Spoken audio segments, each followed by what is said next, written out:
Okay. Yes! All right, we're live! Victory!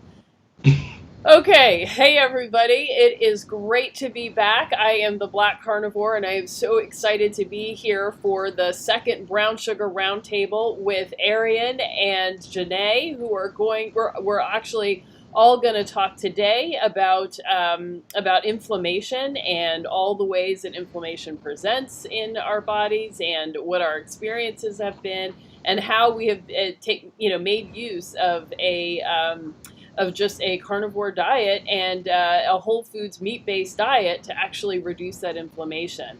So, we're really excited to dive into the conversation and talk things through. I guess just to start, let me clarify, our definitions. So, here at Black Carnivore, we welcome people who are looking to follow a whole foods meat-based approach. And so that means that, we are looking for people to, make healthy and, quality meats the basis of their program, or quality animal foods the basis of their program. And then depending on your ability and your tolerance level, you can add, some plant foods to that. So we have members who are, like me, all the way at the strict end, who are really just focusing on animal foods. And then we have members like Janae, who is able to tolerate more plant foods and incorporates those into our program.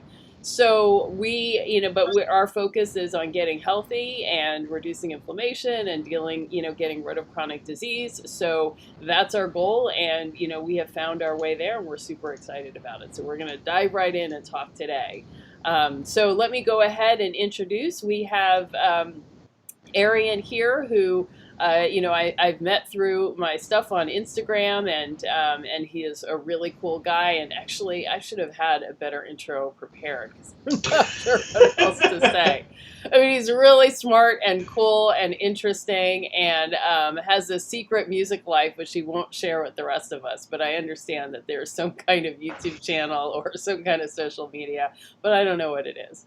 And then Jenae, I met through the regenerative agriculture world, and she is a warrior for top quality meat in North Carolina, and has done amazing job of sourcing that for her family, and is working to expand that more broadly and make sure that it's available for people in her church or community and so forth. So with that, let's get started. Let's dive right in. Um, So, Arien, would you like to add to that introduction? Yeah, so I used to be really involved in music, used to make my own stuff. I've calmed down since then, but I run a hip hop podcast with a friend of mine. It's called The Rap Report. So that's the secret music stuff. Wait, I'm sorry. Can you say the name of the podcast again? And perhaps, Pandemic Carnivore, would you mind writing the name of the podcast in the chat so people can look it up? Cool. So the podcast is called The Rap Report. Okay, awesome. We'll go So ahead. Uh-huh. yeah, that's that. And I guess the rest of how I would introduce myself, I don't know. I'm a regular-ish person who figured out his health finally. Uh, through keto and then, well, paleo and then keto and then carnivore. And here I am. Okay, all right. What were some of the things that you were trying to heal? What was happening for you? Okay, so I had, it's funny because the I is in there, but I never realized it. I had IBS, and I don't really know where it came from, but I know that I was going through an emotional time. I had a person around me who was also going through an emotional time, so we were enabling each other to drink all the time. So a whole lot of alcohol, and I don't know how it affected him because guys just don't talk enough. But I know how it affected me, and it was really bad. Um, So yeah, I had IBS for a while. Doctors could not figure it out. I went to my regular doctor and I went to a GI one time, and neither of them had any good ideas. They just gave me the no FODMAP diet, which was basically like don't eat anything. Mm-hmm. So I realized I had to figure it out on my own because nothing they were telling me was working. Mm. And from there, I decided to go keto, did a whole bunch of research, and I realized that I was also kind of drinking too much water. So at that time, I didn't put together the information with anything I had been doing. I just thought that I tore up my microbiome, that my gut bacteria was all wrong and I didn't know why. And it's only actually really recently that I realized that, well, if you're drinking a ton of alcohol, that's going to mess up your balance of good bacteria to bad bacteria. And that plus, I think at one point I ate a steak that was probably like a day or a day and a half too old. That'll So- inoculate you. So Exactly. beef lets you go for quite some time. So if it were a day and a half too old, like that must have been like 2 weeks old. A 2 week Well, old I steak? mean, yeah, like it's not that it had been sitting in my fridge for 2 weeks, but it had been Mhm. sitting in the fridge too long, and who knows how long it was sitting on the shelf at the grocery store before I even bought it. So Yeah. it was like a perfect storm of bad stuff. Like I feel like I had already primed my body to be sick with how I was eating, because at that point I had fallen off of keto back into pretty standard American diet, probably a little less sugar than the average person, but still the same amount of grains and everything else. And I was drinking alcohol all the time. And this was like to excess. This wasn't just like a drink a day or even 2 drinks a day. Good times, huh? Right. But actually like not good times at all. Like, so with all those happening, I think that I primed myself, and then that steak was just the last thing I needed. And from there, it was IBS for a long time. And I felt best actually not eating during that time, which was really weird because that hasn't been the person, it's never been me to not eat. But one day, after like probably about a day of fasting, I think like Memorial Day hit, and I went to my parents' house, and I was deciding to be keto, so I just ate like hamburgers and hot dogs without the bun, and I felt great. And then from there, I decided to keep with keto, so I was still doing no bread. I realized that meat actually wasn't hurting me, and then I just decided that day I didn't eat vegetables, and I realized that I don't really like vegetables. So I looked into it and decided if I could just continue not eating vegetables. All right. How long well, ago was that, Arien? How long ago was what? How long ago did you make that? Did you come to that revelation? It's about 2 years. Yeah, it was summer 18. All right. So I'm having a little bit of trouble with my thing here, so I can't really see all of the comments. But I ask you guys to hit the like button and and also subscribe. That will help to get the video out there. So hit that like button.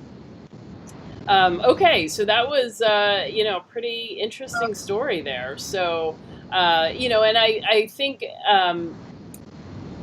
So why we had you here too is that inflammation, like we don't always think about what inflammation is, and how does inflammation relate to the IBS that you're talking about? Well, just as far as I know, so IBS can be irritable bowel syndrome or inflammatory bowel syndrome, but I couldn't find a good line in the sand that says when it's one and when it's the other. And as far as I can tell, it's just like the inflammatory is the doctors decide like, oh, this is a more severe case, so we're calling it inflammatory now. But it seems to be the same symptoms.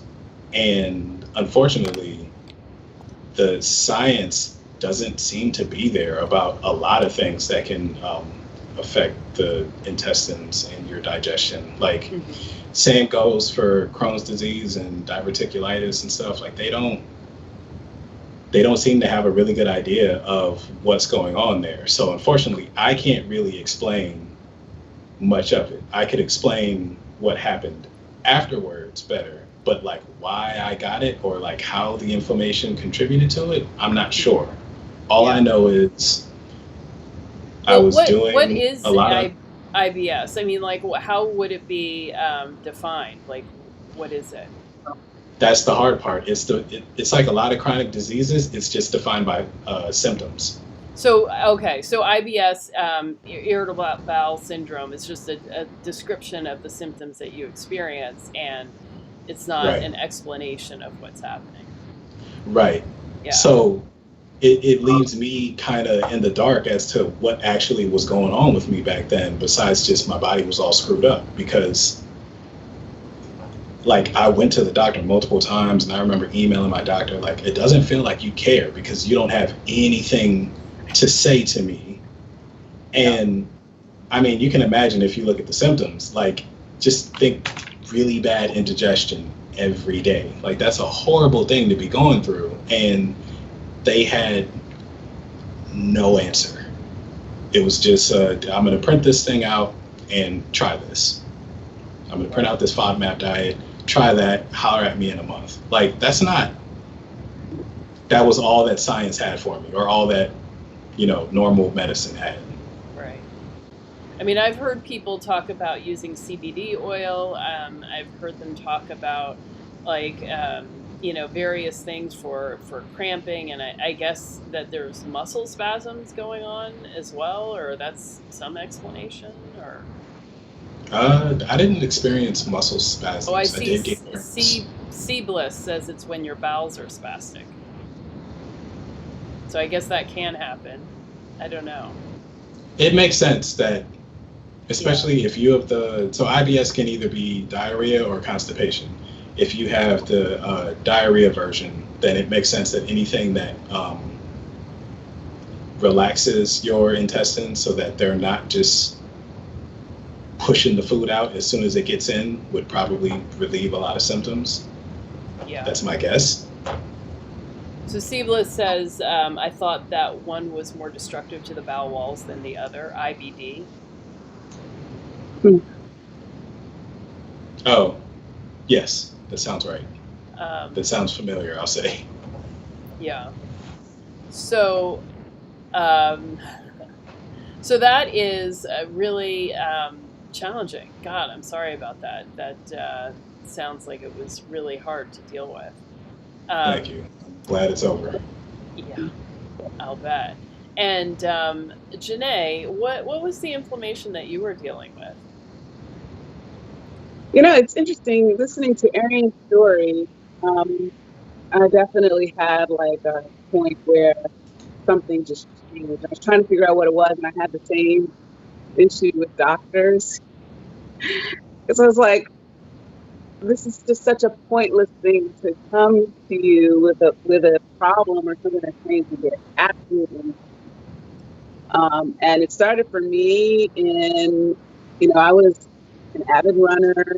I've always loved martial arts, and I was teaching for a while. And I was saying and doing a lot of things, and something changed. You're a little bit hard to understand. How's your? Yeah, I know. I'm sorry. And I don't know if you might be able to get closer, maybe to the phone, or do you have a headset? Yeah. Okay. So I had to change to this phone quickly, but I'm getting closer. I don't want to be the scary person that you see only their big face. But I'm going to start that again. Can you guys hear me a little bit better like this? Uh-huh. All right, I'm going to keep. So not sure what part that you heard, but I had that experience with the doctors not really giving me any information at all. But somewhere I was trying to think of when around 2011, 2010, 2011 period of time, I was running a lot. I just, that's just something that keeps my body pretty fit. And dabbling in martial arts and feeling really good. And then at one point, I stopped. Yeah. So it is. I'm sorry. It's still hard to understand what you're saying. Do you have headphones? I don't handy, so I might have to drop off and then try again. Or I could just pick this up and Yeah. I don't know. Pick it up so we can all we can see your house. But I will say, I'm gonna jump in and say we've got a bunch of people in the chat who also have IBS. Evidently this is really a rampant problem in America. So Chase jumped in. He's got IBSD, and I was hoping that you would get here because I know that this is an issue, and Arien is able to answer more questions about it. So welcome. And we also have Erica also struggling with it right now, and Black Health Media also severe IBS, bloating and cramping. Wow. Yeah. And also, well, when Janae comes back, to remind me to tell her she looks great. Yeah. I really think so. And I noticed somebody asked to explain it. The best I can explain it, it's the symptoms. So like, and I had all of them except I'll just say I had all of them because I don't want to go into too much detail. But the gas, the cramping, the bad bowel movements, like it was all there. And there's really, they don't know like what causes it. They'll just tell you like, well, it could be this, it could be this, or it could be this, or it could be this. And they ran me through some tests. Like they ran one test to check if I had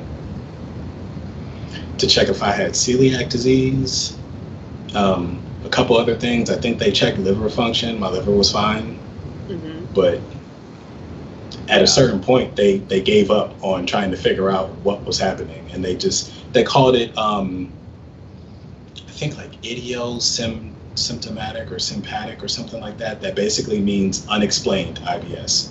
Yeah, idiopathic. That's the word. Yeah. Yeah. So Virginia says her mother had it and blood was always present. Yikes. Oh, yeah. I never had that. Yeah. Well, I mean, I've definitely heard that as well. So it's definitely a challenge. And then Erica asks, does anyone have, is there a study as to whether Black people are more susceptible to IBS? So I don't know. That's a really curious question. I mean, of course, there's like hardly any medical studies on us at all. So, that's kind of, par for the course.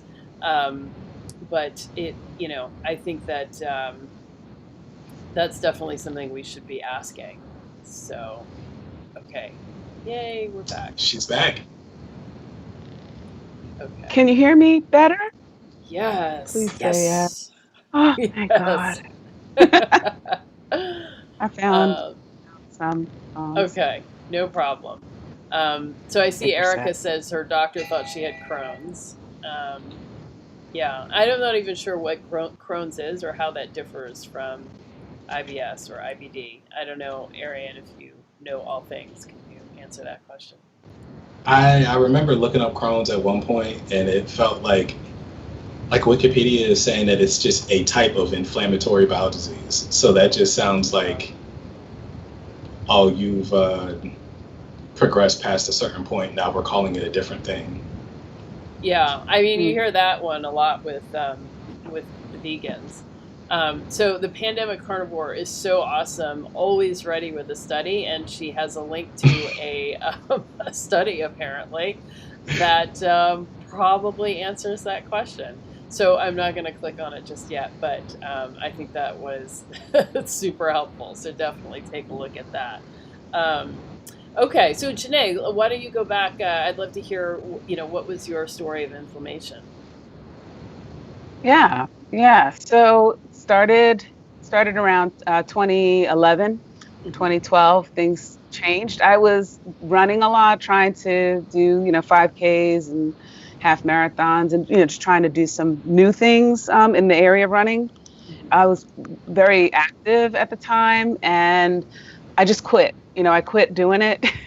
But you look like you have a question. No, I'm sorry. You quit doing it because you were suffering or you just quit for another reason? No, I just quit. I was actually trying to challenge myself to go to new levels. I wanted to get faster, and I'm just not fast. So I got really, really frustrated, and I just stopped. But there was no reason for the weight to pick up like it did after that. It was incredible. And I can't say that I was always like doing martial arts and running like constantly. Like I have had periods in my life where I wasn't active and weight did not pick up like that, but it did. And at the time I was around 42. I'm not saying age has everything to do with it, but I'm just as for a data point. But around that time, I picked up a ton of weight suddenly, and I got into I was at the heaviest about 230 something, and I had never been there. I wasn't doing anything different eating wise, and I had never gotten there before. But I know that I tried all kinds of things to make it change, and nothing seemed to work. So I'm ballooned. I don't even recognize myself in the mirror. And the thing that I noticed the most was I was just bloated, like I was just inflamed. And the one thing for me there's two. My ankles were just huge. And my face, I didn't recognize my face. Like I said, I didn't do anything different. So I actually remember going to the emergency room once, but I had gone to some urgent cares, like where I was at work and I realized I was getting winded, just like walking from my car to the store. And I'm like, what is wrong with me? And I remember getting back from the doctor a handout about salt. And it's just like, this isn't giving me anything. I didn't have, diabetes or anything. It was like I didn't want them to say that, but then part of me wanted them to say something so that I would know why my body just blew up the way that it did. But no, I wasn't getting anything from anyone. My heart felt like weird and I was winded and inflamed. And one doctor said, when I went to the emergency room, everything's fine. When you get older, ... And I was like, this doesn't make any sense. I'm not accepting that. It's something else, and I got to come to the bottom of it. So I began to try to come to the bottom of it.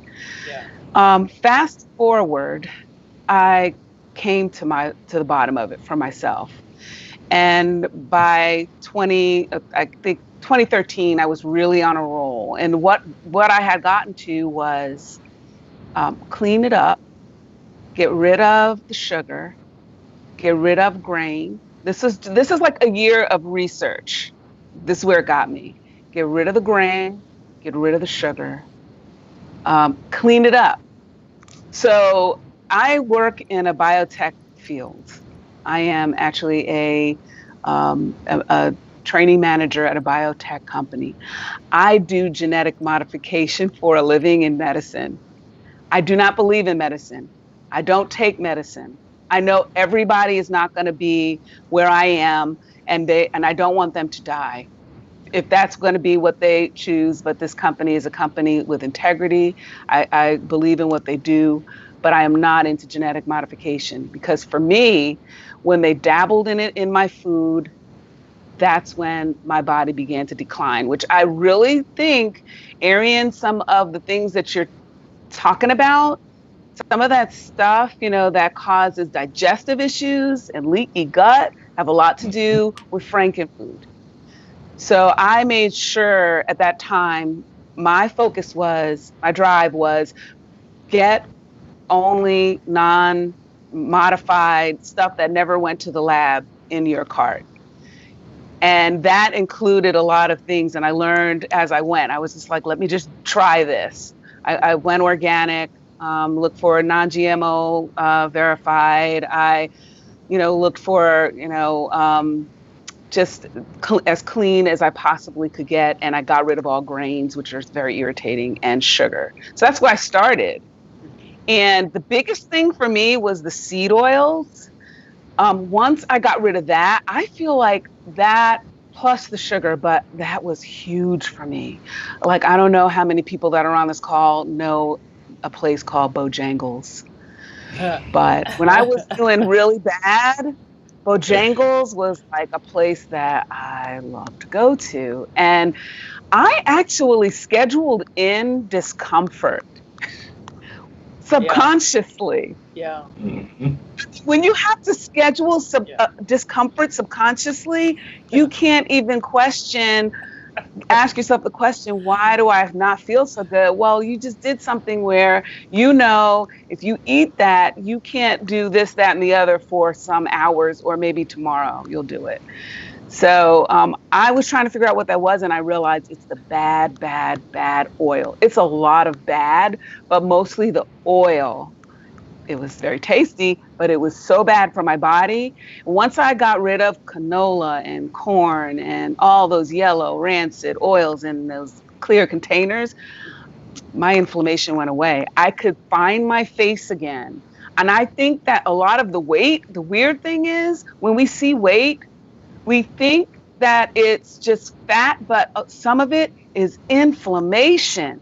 Yeah. When your eyes are bulging, and when you just got all of this going on. It's like when your body alleviates itself of the toxin, which is trapped in the fat, and your body is letting it go. Like, I really, literally, it took me some time. Like, I would say 9 good months, but my body just, it let it go. And every month that went by, I felt better and better and better. And I got rid of, and after 9 months, it was like 60 pounds down. About a year, I was like going between 65 and 70. And now, I picked up a little bit now. Well, because I got really fancy keto. Everyone's picked up a little bit of something during this worldwide thing. Wow. So that's, but that's a really amazing story. And I think you're really spot on with the seed oils. I've noticed for me that I really have a terrible reaction to seed oils, and separate and apart from sugar and anything else, if I eat that, it will absolutely cause me to swell and be inflamed for days. So, I can't go out and get I feel like when I get fried wings, it's a problem. It just is a problem, so, because I know that stuff is being fried in seed oils, or, God knows what. I mean, something that was a month ago or 2 months ago, seed oils to begin with, and then has been deep fried into some kind of Franken thing. So, yeah. So, but I think it does a number on the body. No, go ahead. I just said it does a number on the body. I mean, it you don't even realize that it's really just the oil that makes you feel unwell. Yeah, like I used to, me and my girlfriend at the time, we would leave, we'd go away for a weekend, and that whole weekend we're out, so there's nowhere to cook. So we're eating out all the time, and we'd come back from just 2 days of eating like that and feel like garbage, like sluggish, and don't really want to move, just generally in a bad mood, body's not working right, and you can't really, I can never put my finger on exactly what it was. It just felt like I didn't want to move. And now I know that it couldn't have just been the carbs, because I could eat carbs during the week, and they didn't do that to me. It had to be the oil that the food was cooked in. Yeah. I mean, I just think some of the stuff that they're spraying with, and some of the modification that they're working with, like, I know that there's something that they're spraying that when any pest would eat it, it would make them explode. Like, this is real. So if you're going to spray this and the pest's going to explode, right, What is that going to do when it gets into my gut? Like I think about diverticulitis, like I've got, family that in the family. And, I think a lot of that disruption of the gut, and the digestive system and the leakiness that we have comes from their meddling in our food, modifying, and spraying. And if you clean it up as much as you can, I don't trust anything anymore. I was looking in this, looking at, the grocery store is sometimes a museum to me. And I'm like, what are they doing? But like I looked at Lay's potato chips, right? We all know Lay's, but then like a couple of steps down, there was another Lay's potato chips, but it wasn't just Lay's, it was Lay's non-GMO. Interesting. So they found a way to market and make money off of poison, not poison. Destroys the earth, doesn't destroy the earth. You choose. 40 cents difference. I don't know. I guess the potatoes in that one and the oil were non-genetically modified. But it just made me think, like, if they've got to make, like, you can't trust that anything is clean. Because, like, I never would have thought about potato chips. Right. But obviously, if they have another whole brand of it that is GMO verified, then the other is pretty bad.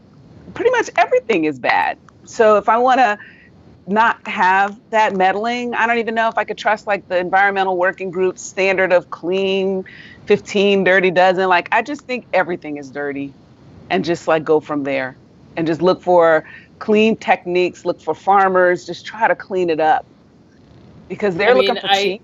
I think that you're right. Although, I hesitate to encourage us to get on this road of like nihilism, that there is no option, that all, everything is totally tainted. But it may be that we can never get back to the world of, let's say, the 1500s when everything was organic and regenerative and, there was no, tainted meat. But, we certainly have seen a huge improvement in our health and the changes that we've made. So, we, to the best of our ability, we can make a lot of improvements and see, and see benefit from that. I think it's interesting. I feel like a lot of times we kind of focus on the pesticides and so on that's happening and with the grain and the stuff that we're eating. But, to me, I kind of think it's just not natural and normal to get this much oil out of corn. Like, it's not an oily food. Like, when you eat it, it's not like, oh, this is oily. Like, it makes sense that there's oil there. I mean, it seems like there was a tremendous amount of work that goes into extracting oil. And then, I don't know if you read Nina Teicholz's book, The Big Fat Surprise, but I was stunned to learn, like, all of the, the processing that these oils have to go through and the bleaching just to make them something that doesn't smell and look horrible. So I'm like, if you have to go through all of that just to make a product that, people are willing to eat, like, that would suggest to me that this is not food anymore. So, that's kind of what I think about. Like, if you can, I can see how you might eat avocado oil or olive oil because these are foods that, like, naturally, have oil in them that you can detect, with the naked eye. But anything else, it's like, is this food? Like, why do we think that? And then, for me personally, like, I'm allergic to everything. So I'm always I try to be a little bit careful about how often I have certain things because I don't want to have so much that it overwhelms my body and it triggers some kind of allergic reaction. And so, I can see why some people might have trouble with, like, say, eating a lot of nut flours because all of a sudden, maybe you can handle like 8 nuts, but, can you handle like 800, which is what you might end up if you're eating like a whole lot of, keto products that are made with keto flours. So I wonder, when you start eating seed oils and vegetable oils, are you now consuming a level of corn that you would never otherwise have eaten? Like if you're eating potato chips and Bojangles and having pancakes and this and that, by the end of the day, you might well have eaten the equivalent of, 50 ears of corn of a GMO product or whatever it is. I don't know. I mean, that's something that I think about and I ponder. I just think that there's so much more, awful stuff in it than even corn, that it's more of the awful stuff, that is making the body have these reactions, these inflammatory reactions. It's just, if anyone has the opportunity to read Big Fat Surprise, definitely do that, because it's eye-opening. But for me, it was confirmation, because this was a long time ago that I went on this journey, and it worked out very well for me. And then I read this and I'm like, that's why. It's just extremely toxic.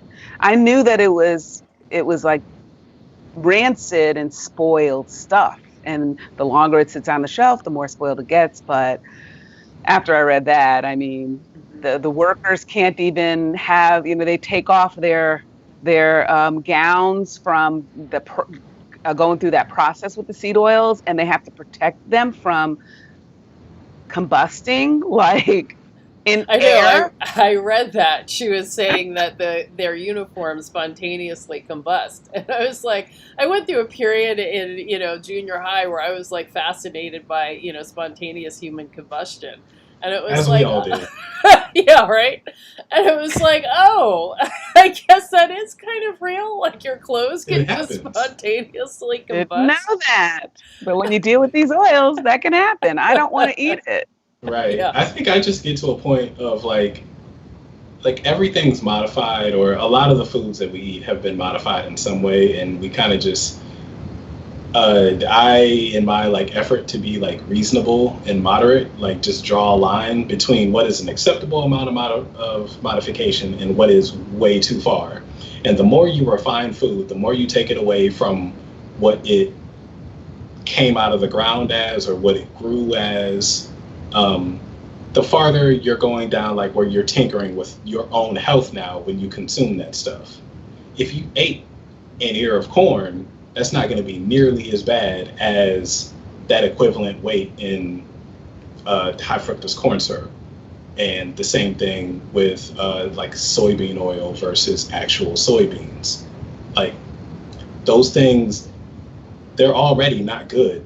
We shouldn't be eating corn, period. But the refinement of that stuff is even worse. It's multiple, probably orders of magnitude worse than if we were to just eat the whole food in the first place. Yeah, innovation in food is so wrong. It's awful. We don't need our food to be innovated. We need natural. We need good. We need as close to godly. I always give people the godly test. If you hold it up and you ask God, you know what that is? If he says, yes, that's it. That's corn. You hold up an oil bottle, he's not gonna know what that is. So you know what's good when you know it's natural and it's the least manipulated as possible. And there's so many levels to this. I don't think anyone out there that's listening to this should get overwhelmed, because just like you were saying, Arien, it's just, an ear of corn is better than, something that's unnatural. Just start there. Just kind of make it so that you recognize whole foods. I know this is a carnivore call. I mean, I learned over time that there's nothing that can assimilate better for your body than meat. Nothing. Mm-hmm. Your body knows exactly what it is. So, you're going to get the most health that way.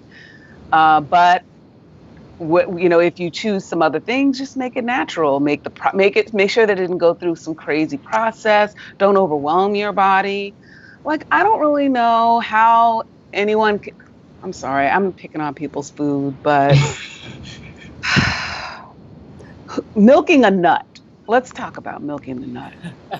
Talk about the process. So I definitely want to get into that. I see Erica asked if ghee is acceptable as an oil, and I just want to say yes, yes. Now let's go back to nut milks. Who said it was okay to milk a nut? Like, why are we doing that? Do we really think that that's going to chug in a glass of almond milk is going to bring health? Like, it's a lot. Anything you take and in. And now you can have oatmeal milk. Lot. Oatmeal with carrageen, I think. And when my IBS was the worst, a glass of, I think I had a bowl of cereal one time with almond milk because I was trying to be good, and you're not supposed to have cow milk, even though cow milk would have torn me up because of lactose intolerance. But I never had cramps of lactose intolerance. That almond milk, I had cramps probably within like a half hour, and they were like, I was doubled over. That was the closest. I felt like, you know what, I've never had a period in my life, but if this is like a tenth, if y'all experience something worse than this, have you ever curled up in a bathroom floor throwing up in the toilet? Like, no, never been that there far. You go. That's how it is. He had a little bit of compassion there, so yeah. It was just like, oh, I appreciate if that. or anything like this, or most likely they're worse than this. Oh God, I get it. Yeah.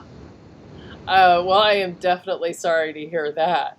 To answer the question, of the title of the video, it is possible to decrease and get rid of inflammation altogether by diet alone.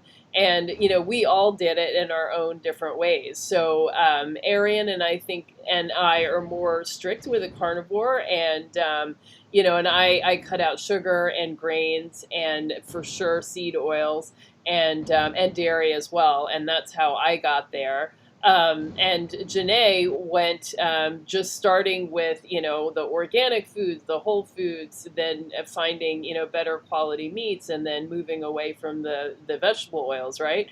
And then did you find that you had allergies or problems with specific plant foods, or, were you more or less okay once you got rid of the major offenders? I couldn't hear you just then. Can you repeat that, Ede? Oh, can you hear me now? Uh-oh. What is going on? Can you hear me? Yeah. Yeah. Is it dropping out, or can you hear me now? Just a little bit. I can hear you now. It's in and out for me. Yeah. Still in and out? Oh my God. Oh. I don't know. How about now? Can you hear me now? Yeah. That's better. Okay. The gods are working against us today. It's the seed oil gods. Yeah, that's what it is. It's big canola. Darn seed oil. Oh my God, absolutely. So I don't know, what was I saying? I was asking. I think it was about how we started, or. Well, I was asking Janae if you found that you had any problems with. No, I was saying that we had different ways of finding, our right amount of the correct things to eat, and so I cut out dairy and sugar and grains, and that helped me to sort of resolve my inflammation, and we were all able to completely resolve our inflammation, so not just decrease it but eliminate it entirely. And so I was asking Janae, you sort of started from removing sugars and grains, and then in the seed oils, and started to see improvement. So I was asking if you found, did you still have to struggle with like identifying things that you were allergic to, or did you, once you removed all of those major offenders, did you not have problems with plant foods anymore after that? Once I got rid of the major offenders, I didn't really have trouble with anything else. I was never really all that into plants anyway, and I carried a lot of what's the word, guilt. I just felt like I was wrong. Right. Because I felt like I needed to have that space on my plate for something green, but I just wanted the other side of the plate. And Carnivore, now that set me free because it just took away my shame. But when it came to You are plants, just there were just shameless certain meat eater ones. now. You're just Say that again? You're just a shameless meat eater now. You got that right. I'm shameless. I noticed though, I didn't really, there were just some vegetables I liked and some I didn't like. But my biggest challenge was my daughter. She, I was clean and bringing things clean in the house. She was in middle school and she was outside of the house at times, maybe bringing something in, something sugary or whatever. But I expected for her to be just fine. But when she started her cycle, it was so many things that went wrong for her, and she was dealing with inflammation. She was dealing with very, very heavy cycles, insomnia, dizziness, complexion. But that was like her age group. You're kind of accustomed to seeing some complexion challenges, but once a month it would last for a week where she would not be sleeping well and consistent dizziness. And I was like, what is going on? And being very much a believer in the medicine is in the food, I was trying to figure out, what can I do for my child? I feel like everything's okay, but what's going on with her? So I guess I thought like Ezekiel bread or whatever. Well, maybe that's okay for her. But I told her that we're just going to cut all of that out. And what I learned was that for her, I had to think about soy because I thought that soy was kind of throwing her off, but I didn't think about it because when you say organic, soy can be in there, right? When you say organic, the chickens are eating plenty of it. And we don't think about the secondary thing. And I'm not trying to scare anybody with food, but for me, there's level to level to level to level. And whenever I latch on to something that might possibly be a thing to bring me to another level, I'm taking it. So I felt good, but something was going on with her. We went another step higher in our meat and being clean with our meat. And I learned a lot about, what the meat is eating to get to the soy. So we got a chance to get cleaner chicken that didn't eat soy, looked at everything. If we saw soybean oil, whether it's organic or whatever, that was one thing I was chasing down for her. And it was very successful. I mean, I don't even know how long it took, but we realized she had no symptoms ever again. It was like within that time frame she did. But when we cleaned that up, looked and pinpointed the soy, we were doing certain things different. And then we got a little higher. I tested out. I like to test things. Alexa's bothering me right now. Can you hear that? If you can. I know there's certain things I can't say, otherwise my devices will be like, let me look that up for you. Right. That's what's happening. Well, let me go into the chat. Oh, I'm sorry. Go ahead. Finish up. I didn't mean to interrupt. Well, I was just going to say before Alexa jumped in that we started getting into gluten and some vegetables, the anti-nutrients. And I think within the last couple of years, staying away from certain fruits and vegetables that could be culprits, and that's brought us to another level as well. Mm-hmm. Yeah. How long did that take for her symptoms to decrease a lot? Teenagers are superheroes. So as soon as she applied it, I would say like within 6 months she could see differences. So it's like month to month, hey mom, I slept through the night. I didn't have a problem this time. My cramps were much lighter. Flow was much better. Like I feel so much better. Hey, look, my skin is clear. Like, holy mackerel. I wish things could happen that fast for me. Yeah, right. But I would say, 6 months later, things had really picked up, had gotten much better. We have these before and after pictures that I love. She's like all her face is like bumpy, bumpy, bumpy. Like we think acne is just normal. Yeah. For kids, it's not. They don't have to have it. It's in what they're eating. Yeah. Their body can handle the changes. Yeah. So it got rid of that. And, I think some of what inspired her too is that she's a model. She's into modeling. We got into it when she was 12. She had an agent tell her something that reinforced what I was saying as mom, because sometimes it's hard as mom. And she was all in. And it changed very quickly. I'd say 6 months, and she hasn't been back. Now she knows, she gobbles down pizza with peers.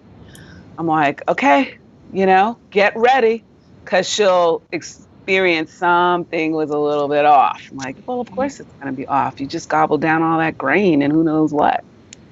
I see Reed and Gold asked if inflammation can cause depression, which I think is a great question. I'm pretty sure it does. I've heard that too, but I've been interested about the mechanism. I mean, what's inflamed? Like parts of the brain, or what do you think? I would think it's like, your nerves. Like I remember reading in it was the book that I put in one of our chats recently, The Vegetarian Myth. Oh yeah, the plant paradox. No, I haven't read that one. I need to though. But the lectins and all the anti-nutrients that are in grains especially, but in plants period, like I haven't been able to, like I've watched multiple like 2-hour-long podcasts about this, and I still haven't been able to wrap my head around it. But it just seems like all these anti-nutrients and the inflammation that comes from them, because they all attack the body in different ways, and it seems like just certain people are susceptible to certain ones in different places. So like you and I may eat the same crap food, and for me it affects me mentally, and for you it affects your skin. They're still like very actively researching a lot of that stuff. So I feel like, are they? Because it doesn't benefit the agricultural industry or the food industry for any of that information to come to light. So I'm kind of like, who, or even like the, the people who make like depression medication. Like there's nobody is interested in that information coming out. When I say they, I mean the 10, 20 people who actually care about curing a thing as opposed to making somebody money. Right. Yeah, the grand medical or research establishment is not. Yeah. Not unless they can find a way to profit from it. Yeah. So I've heard, different things about some of the different effects that can go on in the brain, and some of it inflammation, some of it fuel sourcing. The brain is infinitely complicated, and a lot of different things can be going on. But it definitely, mood seems to be almost universal when people go keto.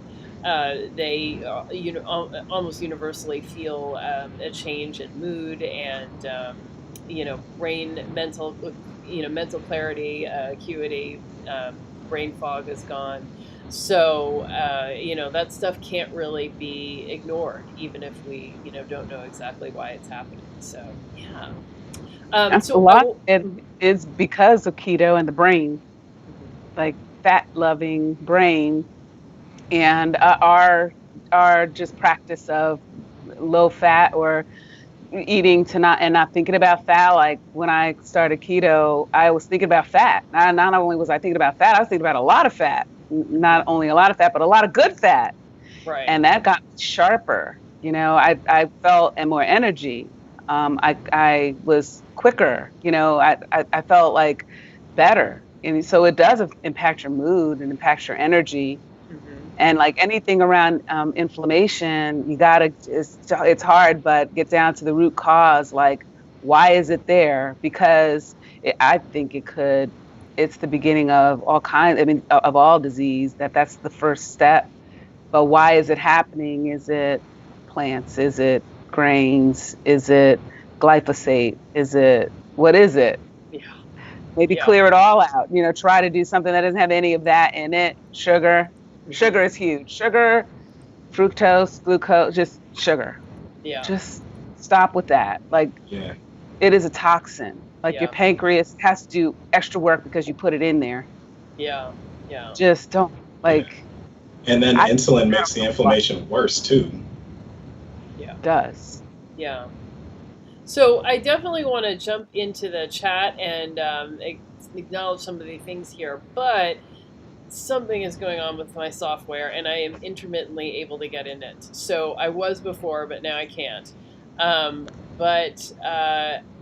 know I saw there were really a lot of comments from people about IBS, and I wasn't sure that we kind of dug through that enough, because I know that a lot of people really do are really suffering and challenged with it. So I'm wondering, if there's more detail you can give. Like, I kind of wonder, Arien, If you want, I can look through the chat too. Are you able to?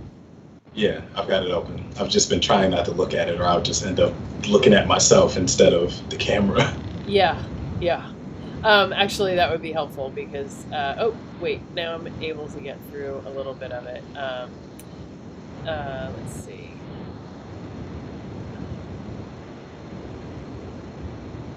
So, yeah, there was some talk of edema, and there's like a lot of mistrust of the medical industry and doctors, and that's really a shame because we pay a ton for it. We should be able to trust our professionals, and two, we should have adequate health care. But there's a lot of people and a lot of reason not to really trust. And I've just had doctors who are just kind of like, I don't know, I can't answer you, I don't know. And I appreciate the honesty, but it doesn't really help me. So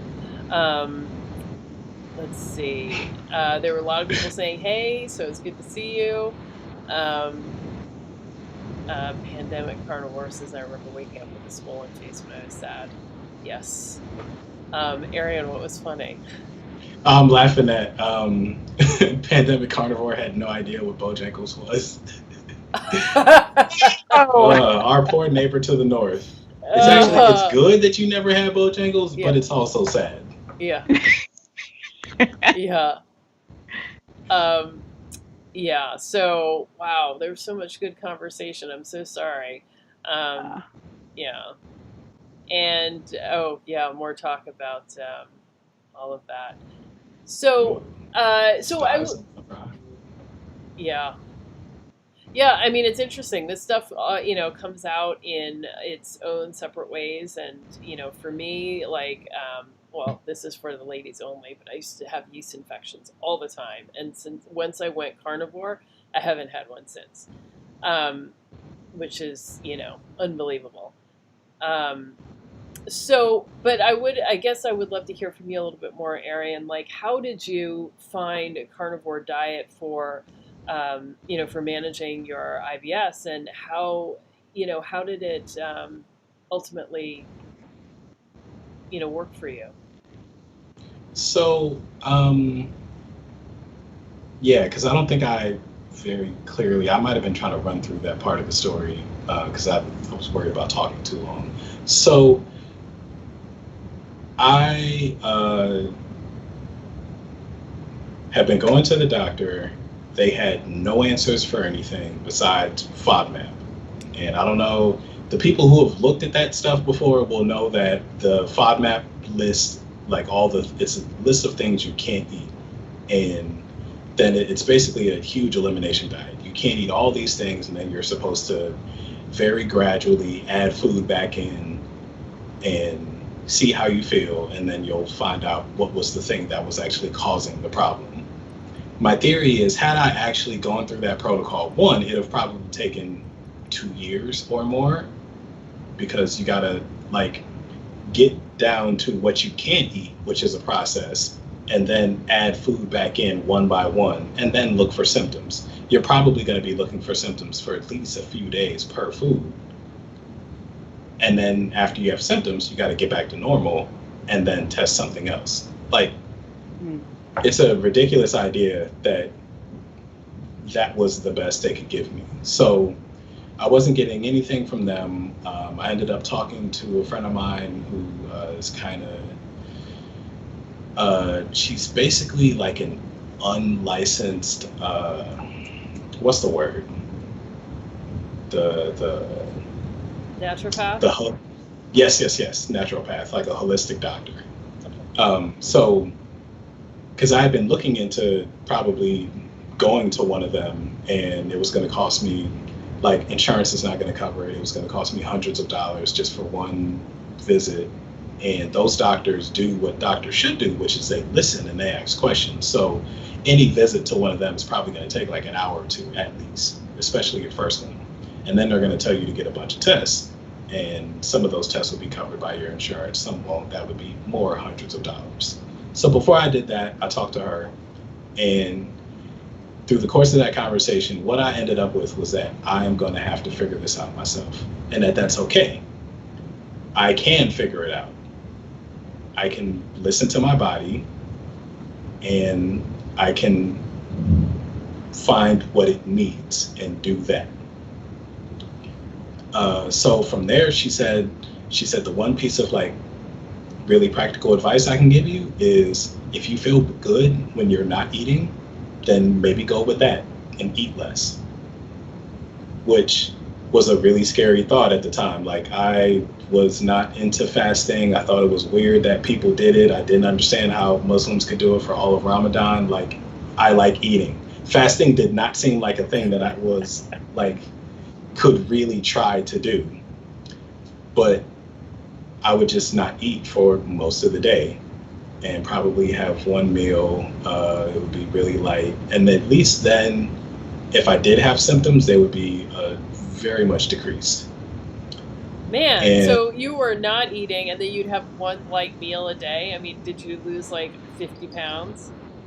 Not 50, but I lost enough. I probably got down to the weight that I'm at now, but unnaturally. So probably total, I bet I lost around 30 pounds around that time. And people who saw me did not like it. They're like, all right, you lost a lot of weight, but it wasn't that, like, you know how you lose weight sometimes and they say like they're happy for you? Is something going on? Yeah, it was a lot of that. Like, I can tell in their head, they're like, you look sick, dude. What the hell's going on? So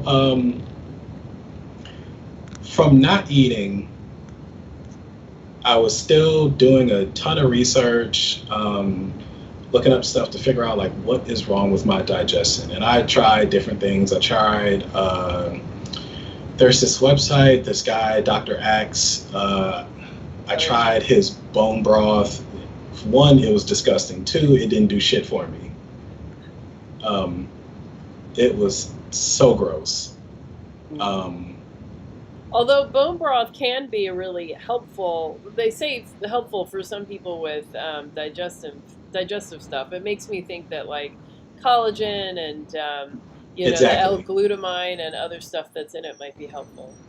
But right. it doesn't have to taste bad. Not in a but this was powdered bone broth that you put into water and mix up. Yeah. And it's a chemistry experiment. The chemistry experiment bone broth doesn't work like the real stuff. Yeah, like it'd be completely different if I had actually went somewhere and bought bones and boiled them for 2 hours or something, or however long, like Instapot 2 hours, and drank that. Like, and I could salt that. That was the other thing. Like, I'm still kind of thinking in old mode, so I'm scared of salt still. So I'm not really salting my food. So then I thought, after the bone broth didn't work, I was gonna try other stuff, and I had 2 ideas that were my next attempts, because I realized that protein specifically was causing problems. Like, other things are causing problems, but protein was. And I was drinking a ton of water because you read online about how to be healthy, everything says drink a ton of water. So I'm going beyond the 64 ounces a day recommendation that came from thin air, and I'm somewhere past 100 because you're supposed to drink an ounce per body weight, an ounce per pound, or something like that. Like some formula somebody put online, a bunch of other people grabbed it, and that's what I was trying to do. So I learned that I might have been dehydrating myself because I was drinking so much water. That dehydration would then cause my stomach acid to be, my body not to produce enough stomach acid. So then I can't digest protein. I have a hard time digesting fat, which made sense for why I had to eat small meals, because I was still making some stomach acid, just not enough to digest a normal Aryan sized meal. Wow, that sounds really complicated to figure out, and you must have been really motivated to dive deep to look into that. Because, like, where do you find that dehydration can cause low stomach acid, which can make it difficult to digest meat? Right. And that the dehydration is not that I'm not drinking enough water, but that I'm drinking too much. So Yeah. I'm actually, like, dehydration's a misnomer. Really what I was is malnourished. Oh, yeah. Oh, So I never would have gotten there. I never would have figured that out. So It yeah, good was- because job. too much water, I never would think that would be, I'm still like trying to figure out how that is dehydration. Like I can hear the malnourishment part, but how is that dehydration? It's not. It's, for some reason, that's the word that we use, but it's not. It's the opposite. Okay, Well, got it's, it. So, but I mean, it's the electrolytes, right, that matter. So when you have too much Right. water, you waste out electrolytes, which causes you to be off. yeah. So that was, I figured that stuff out. So then I bought some betaine HCl with pepsin, which is was recommended in a lot of places. I was scared as hell to do it. Like I'm showing up at the vitamin shop, looking around, like, And actually, because before you go on, that's hydrochloric acid. Like that's a very scary thing. Go ahead. right. So anybody in the chat who has been, dealing with any digestive stuff, let me know if you also think that you have, low stomach acid, and if you, and if you like pursued some of the stuff that Arien is talking about, because I think that's really interesting, and it's probably more common than we think. But go ahead. I think so. Yeah. So I learned that, I was doing a ton of reading. So that's why this part of the IBS part, I don't know much about, because IBS is almost like, it's basically like medical magic. Like a doctor says, oh, you have these symptoms, IBS. And my job is done somehow. I haven't fixed anything. And he writes in his chart, tummy trouble. Right, Like, right. that's it. And they just give you FODMAP diet plus question mark equals health. And you just slap you on the butt, go on about your way. I've done my job, I've earned my pay.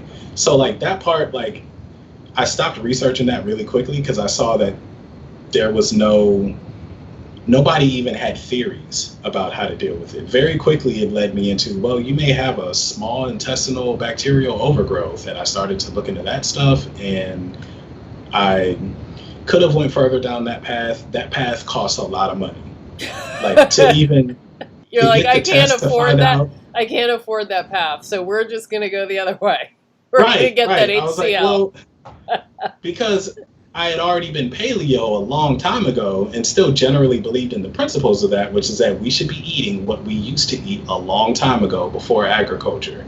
And somehow people did not have bacterial overgrowths in their small intestine before. So there's got to be a way of dealing with it that doesn't cost me hundreds or thousands of dollars. There's just got to be. So I left that path and went to the other stuff. That led me to the dehydration thing, which really was malnourishment. So I bought the HCl because I did a test on myself to just see if I had enough stomach acid, and failed that test miserably. It's a really simple thing. It's not scientific. You just like take some, it's like a teaspoon or something of baking soda, put it in water, you drink it, you're supposed to burp. Because that baking soda is going to react with the stomach acid that you should have. When that doesn't happen, after like 5 minutes and you don't burp, then you know that you probably have low stomach acid. And that was me. So then, so yeah, that was the part I left out of the whole conversation. Do you think that was like the source of the problem? So, all your other issues around food, did that come from having the low stomach acid? No. I think that the way I was eating, and I've read about this too in a bunch of places, but that standard American diet, especially depending on the things that you're eating, like where you are in standard American diet, you will hinder your body's ability to make stomach acid. So like I have friends now who, as far as they know, are healthy, but they have problems that I can pretty much tell, like, this is caused by your diet. Like your diet has beat down your body so much. So they get sick all the time, that's one thing. And I just about never get sick now. But the other thing as far as digestion is they can't digest meat, especially beef, in certain quantities. So like I have one friend who can eat a hamburger, but probably not a double hamburger, and definitely can't eat a steak. That is a shame. Oh, it's horrible. Yeah. It sounds like a really sad existence. Like, but I hear people more than ever saying that. Like people say that because when I tell people I eat a lot of meat, they're like, "Oh, I can't eat meat. It just bothers me." And I always think that is strange. Like, what's going on? A lot of times it's that their digestion is so severely compromised that they can't process the fat and the protein. And a lot of times I would think the protein more than the fat. But if you have bile problems, then that's going to be the fat too. Right. So when those are affected by your lack of, if you're not eating enough salt, if you're not getting enough nutrients that your body needs to make the acid in the bile, you're not going to be able to digest that stuff. So then, when we're telling people that, your solution to, or a great dietary solution to reducing or decreasing inflammation is to switch to a, whole foods meat-based approach, we also have to add this caveat that you may need HCl, or what is it, betadine? They're the same thing. I don't know what the betaine means, but it's like betaine, HCl with pepsin. So that they may need this for a short period of time. I mean, it's not forever, but just for a short period of time to help them along. So, there's a lot of people who start carnivore and they're told that that first week or two is a doozy and you can't trust a fart during that time. It's because their digestion is compromised and you've just switched them from, like most Americans especially are eating low protein, and now you switch them to high protein. So like I don't coach, but if I were to coach somebody, I would say, like, I would ask the question, like, can you digest beef now? Because if you have a problem with that, then we've got to take you down a different path in the carnivore. You may need to gradually come into it, or you may need to do like I did, where that day I had all that Memorial Day food. I also took like probably 2 or 3 of the HCl pills with that meal. Wow. And didn't have any symptoms, felt great. And I only needed to do that for about 2 weeks or so. And then just gradually backed off until I felt like my body told me, you don't need that anymore. I just hungered for meat and I ate it. I didn't overeat it and I could process it fine. Yeah. I just want to give a shout out to the body. Just one shout out. Because the body is so incredible to me. Like just listening to your story, and just listening to how you're just some of what you observed with your friends, and we do things and our body is like, okay, let's just go there, and your gut gets Mm-hmm. accustomed to it, kills off some gut bacteria that we don't need that because they ain't eating meat no more, so we don't need you guys, bye. And then you got just a handful of culture in there that's working for what you're doing. And then you decide, you know what, this isn't working. And you shift and your body's like, whoa, what are you doing? Mm-hmm. I'm not there. I'm and not then used to that. adjust. Yeah. But how amazing is it that you can make that adjustment, give it some time, and then it goes with you and you begin to heal. It just has to, I guess, be a little bumpy at first and challenging at first when you're changing your routine like that so your body can catch up, right? That's what it sounds like. Yeah. Yeah. Like you have to, I think, so one, I listened to my body when I decided to eat less. Like my body didn't want food, but I was just so used to eating. And this is also kind of my dad's theory about life. It's like, well, no, you should eat. Like, so there is no just not I don't know. eating. That's not a bad theory. Like, you should eat. Yeah. You should Yeah, sleep. but there's got to be context to it, though. Like if you don't feel like eating, you probably shouldn't. And that was the thing I had to learn. Like, no, that you're not hungry because your body doesn't want to eat. And then when you do get hungry, listen to what your body wants. My body wanted that meat. My body wanted those hamburgers and those hot dogs. And I think there was some barbecue chicken in there too. So like, yeah, but it was really about the hamburger. Like most of the time when I especially when I was eating sad, if I got a craving, especially for meat, it was always a hamburger. I gotta say that hamburgers was hands down my entire life my absolute favorite thing to eat.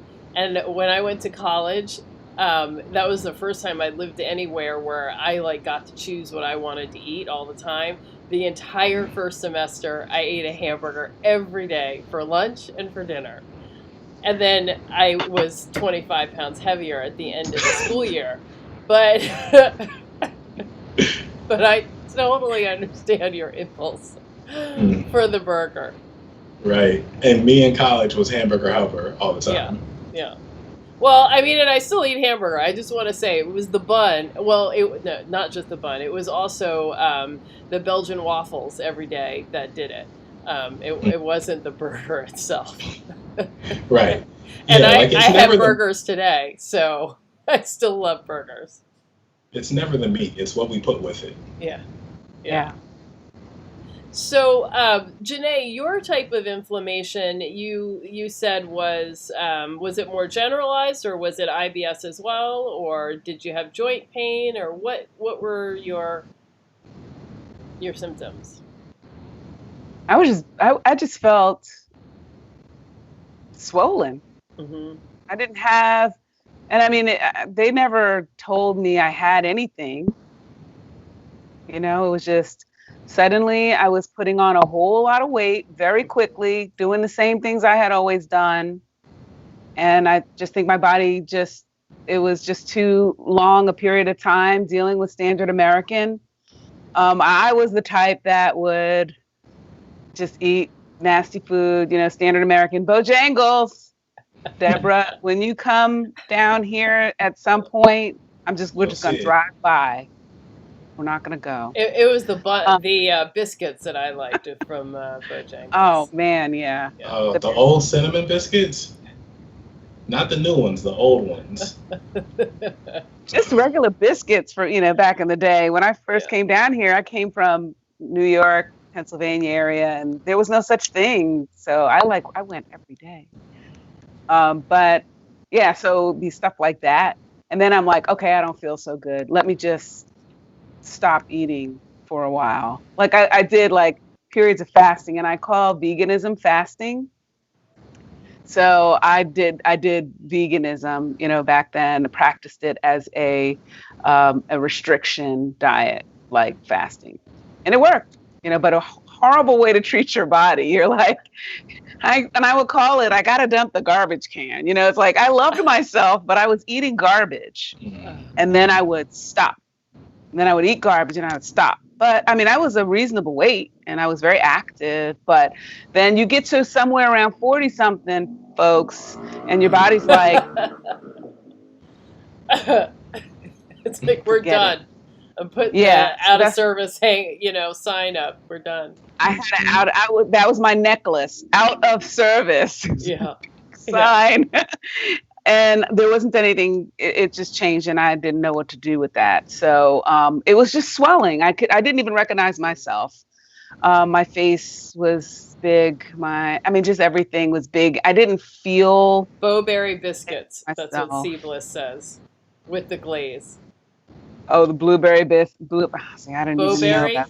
They used to just be cinnamon. Oh, bowberry. They didn't have the berries before. It was a strong cinnamon glaze on them, and I like that better. Is that the new thing, bowberry? Yeah. Okay. So that was it for me. Just a lot of swelling. Yeah. In general. So for me, I didn't have, I too had my own digestive stuff. Like if I would eat kale, it was just always a disaster for several hours. But, otherwise, I could be sort of okay. But, my form of inflammation was, I always had allergies. I had sinus infections all the time. I had eczema and asthma, all of which are inflammatory things. So I didn't know that, I never understood that. I just thought, oh, well, I'm get sinus infections. And, there was never really any explanation for why. It was just kind of well, here's some Sudafed. And, so it was really a struggle for me. And, the thing with allergies, the thing that I've forgotten about, I used to always have tissues because I was constantly blowing my nose. And when I would get a cold, I would forget that I'd get all red here and it would, really hurt because I was constantly blowing my nose. And, you see, I like to put a face on and, put some makeup and do myself up. And I would do that and then I have to blow my nose. And it was just all the time. And so I, really got frustrated with it, but, I just figured, well, this is me. And so I went keto and it was the allergies stuff went away. And I was a person that was using Flonase every day, which I didn't know was steroids.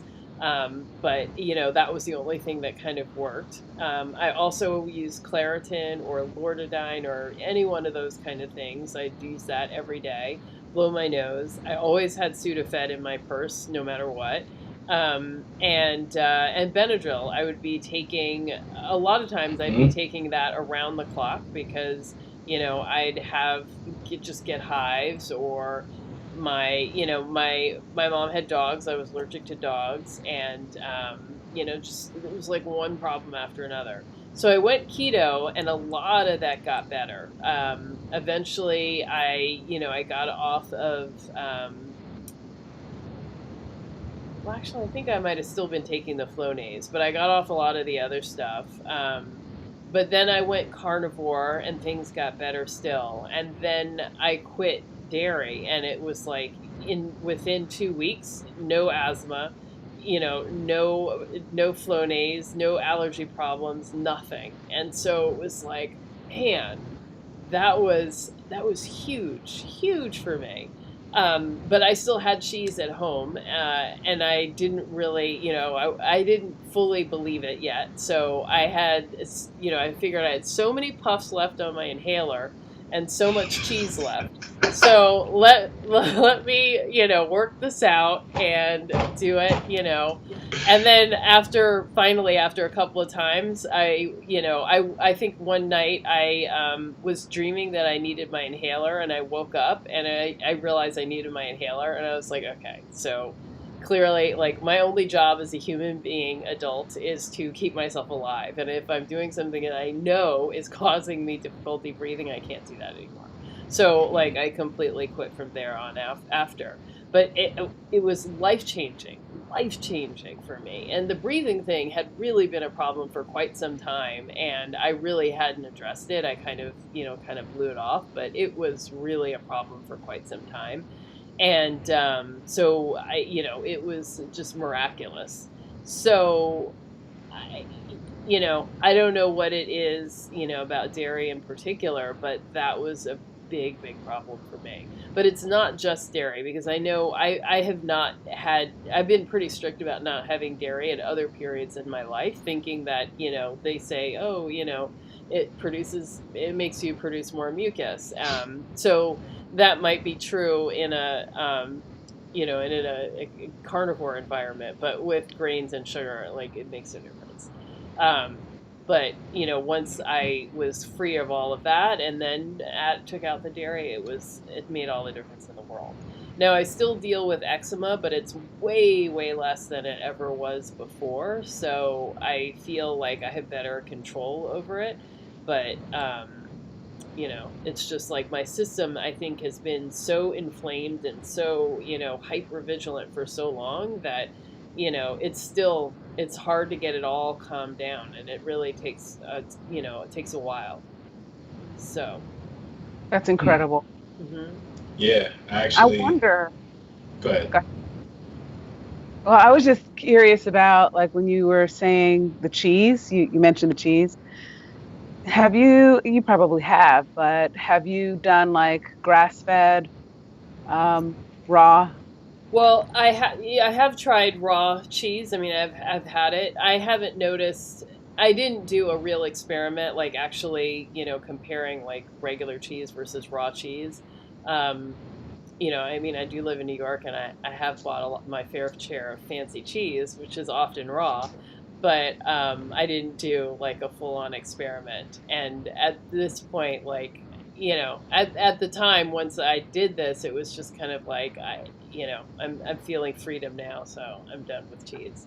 Yeah. But one of my friends, who also has his own YouTube channel, Mitosis, he's also a carnivore, but he's done a bunch of, he's done a couple of videos where he also really loved cheese, and, you know, found that it increased his depression, but then tried raw cheese and felt like that would be okay. But then after a couple of months decided, no, it's not okay. So I feel like the hope is that raw cheese will work, but for some people maybe it doesn't work. I don't know. Yeah. Yeah. I wonder if it's the A2 protein too. With that, like, at a certain point, I don't know about you guys, but like when I have to be really, really specific about stuff, like I get annoyed. Like, Yeah. I don't want to think that much. Yeah. Yeah. Well, I see Siebla says I do better with aged cheese and harder cheeses, and soft cheese is way better. I do have to say, like, anytime I would have brie, it would be like disaster pants. Other kinds of cheeses were okay, but for some things, recent brie is just like, maybe it's just too much fat. I don't know. And then I just never knew what to do with brie. Like, are you supposed to eat the rind? It seems really gross. This doesn't seem like cheese anymore. It seems like something else. I don't know. So. Yeah. I don't know. Soft cheese tears me up. I don't do it. I can still, hard cheese is fine. I don't know that it causes me any problems that I'm just not noticing. I'm actually, to be honest, I'm scared to walk away from all dairy. You're scared. Yeah. Like, I don't want to walk away from it, and then it turns out that I feel better, and now, like, I have to make the decision. Like, once you know, you have to act on it. Well, that was my argument too. Like, once I understood, like, I couldn't just pretend, and I mean, it would be foolhardy. Like, I'm an adult. Like, my job is to stay alive. Right. But yeah. But So you're still holding on.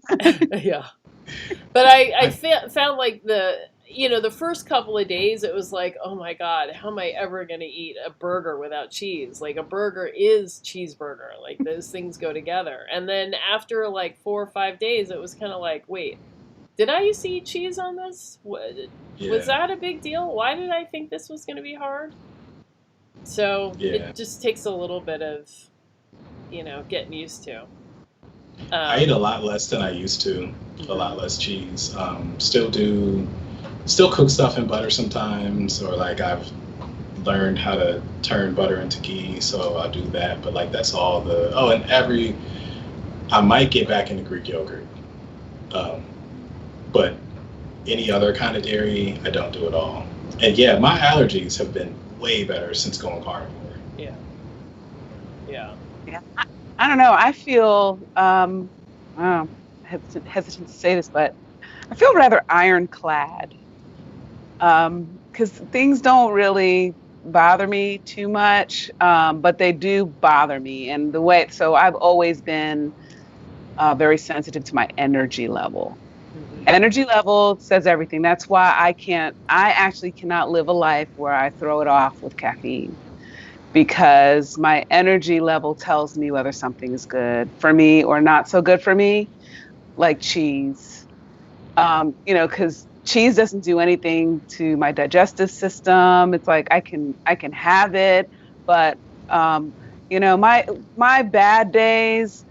There are people that will really laugh at my bad days. Like, my bad days are not bad. I look at what I eat and it's like, that's not bad, but it is bad for me. It's like there's cheese in it.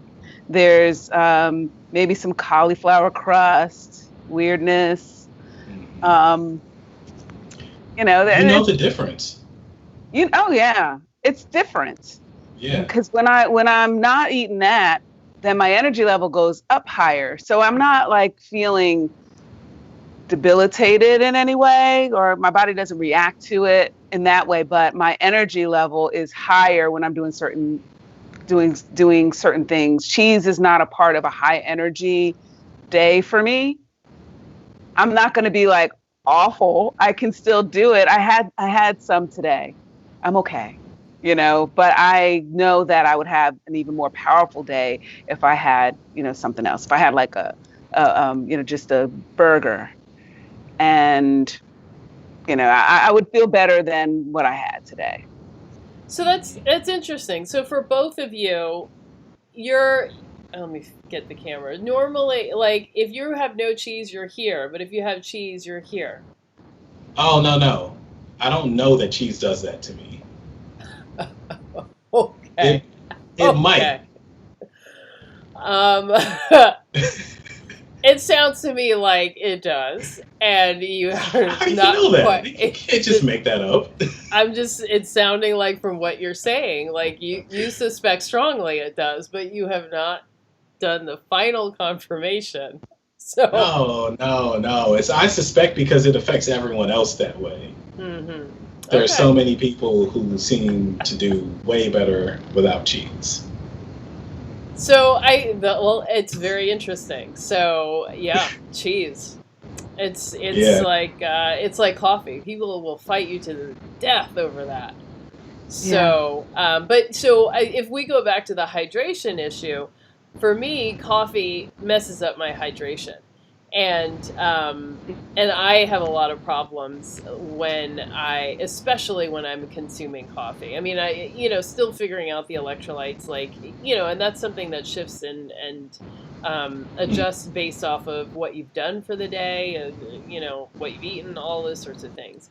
But when I have coffee, it really, I think, because it's a natural diuretic, I lose more fluid than I'm taking in, and I'm losing salt, and so it leaves me feeling like, dehydrated, and out of balance with my salt. And then I have more salt with the food that I'm having, but I actually don't have enough water for the salt that I've eaten. So I then am trying to catch up with water, and then maybe I overshoot, and then I feel bad. And so throughout the rest of the day, it's like always a challenge. So I, periodically go through these attempts to quit coffee, and I definitely feel like 1,000 times better when I don't have it, except for like the joy of sitting with a cup of coffee. Yeah. Yeah. But Coffee's Janae, So you great. don't drink coffee at all, right? You don't drink. I'll have it every now and then. I actually started drinking. I used to hate the smell of it. Like, when I was in That's college, the I thing hated that coffee. people Like, I like. didn't grow up with coffee. My parents drank coffee. I was the youngest, and they were like, no, you cannot have coffee. I was like, okay.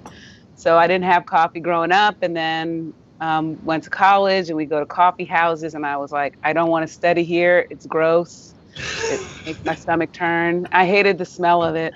And then what happened to what? me was I actually got into this challenge, and it was like my chiropractic office had this challenge, and I wanted to win. And they were like, well, if you do it, you're going to have bulletproof coffee. And I was like, what? Really? And I got coffee grounds, and they were saying you have coffee, you have butter. Like, this is just how little I knew about coffee. I got the grounds, and then I was like, I put the grounds in the blender. So I won't even finish that story. It's all so very wrong. I knew about coffee. I didn't know about coffee. Was a tea drinker, So you went and into when work the next day, and you're my like, so you went into doctor work the said, next day, and you said, I don't understand how you guys are drinking this coffee. It's so gritty and so horrible. How are you doing this? And they're like, what are you talking about? This is the best thing ever. It's so smooth. And you're like, oh, let me try again. They say it's incredible. It tastes like ice cream. I'm going to try. And meanwhile, you're making this garbage dump. Did you put in eggshells too? I thought that when they said bulletproof coffee, that it was just some other form of way to make it, other than that. And then I was like, no. Like, I literally just learned coffee not so long. I was 44 years old when I learned. I made my first, Oh, wow. I got my first coffee pot to make bulletproof coffee for this challenge. Then I got good at it. Then I started liking coffee. Then I feel like I became addicted to it. And then it was like I was always drinking coffee, but it threw me off so badly. I threw off my sleep. It made my energy crazy. I reacted to it. I shoot through the roof.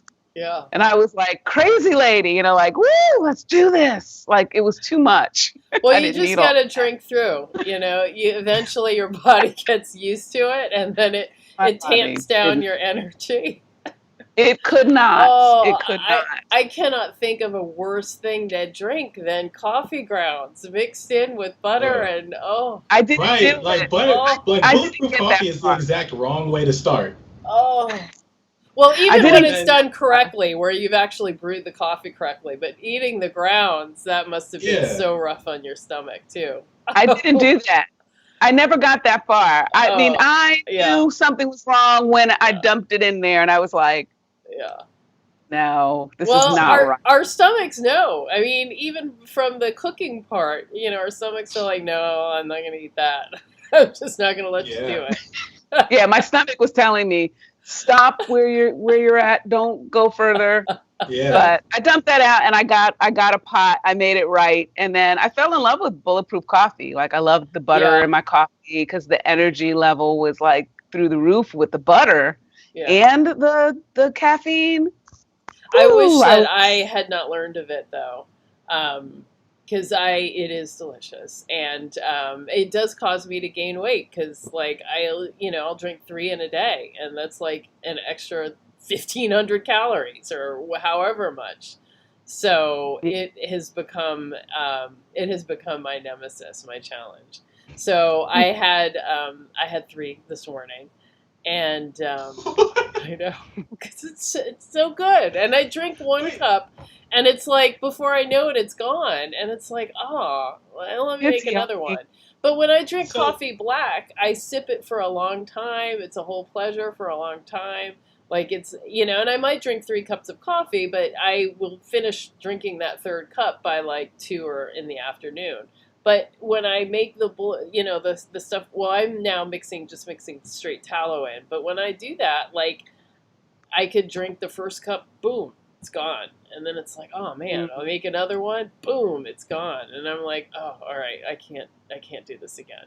And then I do. So what's the ratio in bulletproof? What's the ratio of like coffee to fat? I don't know. I just take a hunk of tallow that's maybe like this size, and I just put it in the cup, and I use an immersion blender. So it's probably it's at least a tablespoon, maybe 2 tablespoons of tallow. So that's probably like 250 I used to put a ton calories. of butter in my coffee. Yeah, I mean, you're blending it, right? Yeah, I am.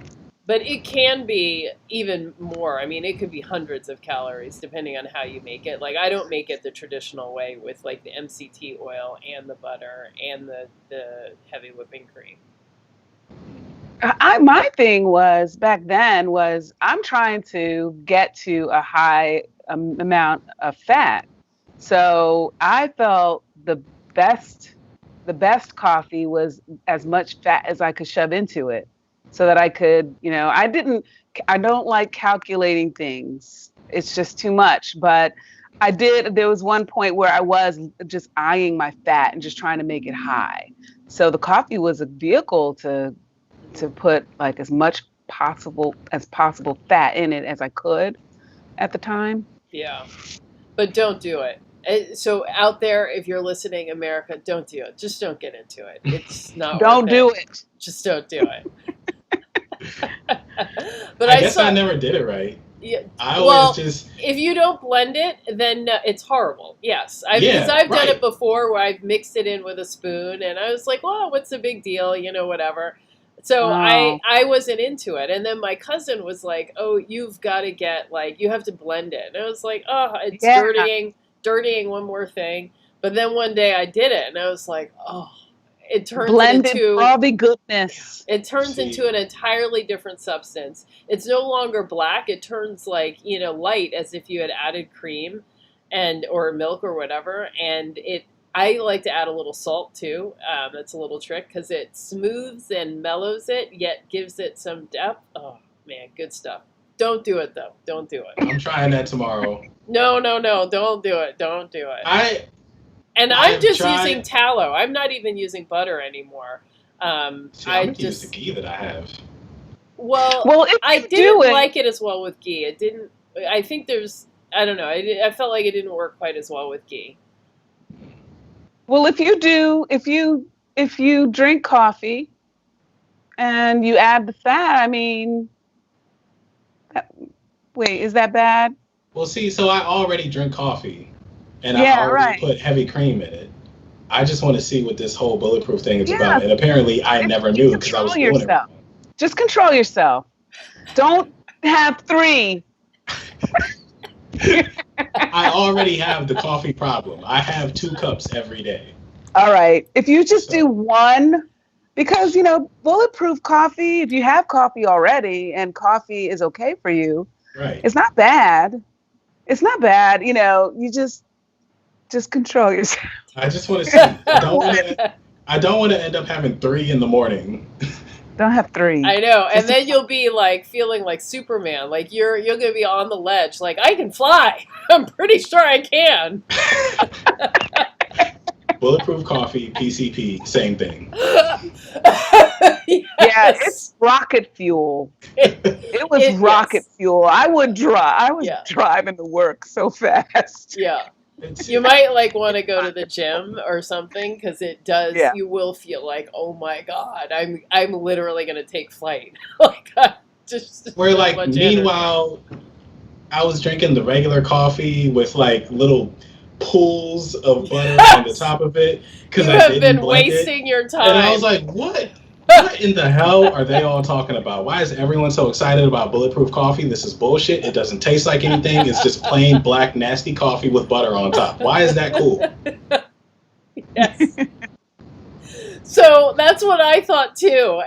But when I finally made the plunge, it was like, oh, this is so different. I don't feel so bad now. If you guys weren't melting your fat, I was just putting coffee grounds in the blender. That's the way I started. I never drank that though. I didn't have a blender. I said, well, how important can the blending be? I mean, and I had a blender, but it's like, am I going to dirty this all up for 1 cup of coffee? It's a whole big deal. But yes, it makes a big, big difference. True. Now, if to get back to the chat, I know that I'm sorry tonight that I have been having all kinds of technical difficulties, so I haven't been able to engage with you guys as much. But I did see somebody, large picture, was asking about the blood type diet, and as it pertains to carnivore. So, I remember reading the blood type diet when I was back in high school, and I'm type O, and the type O was basically supposed to eat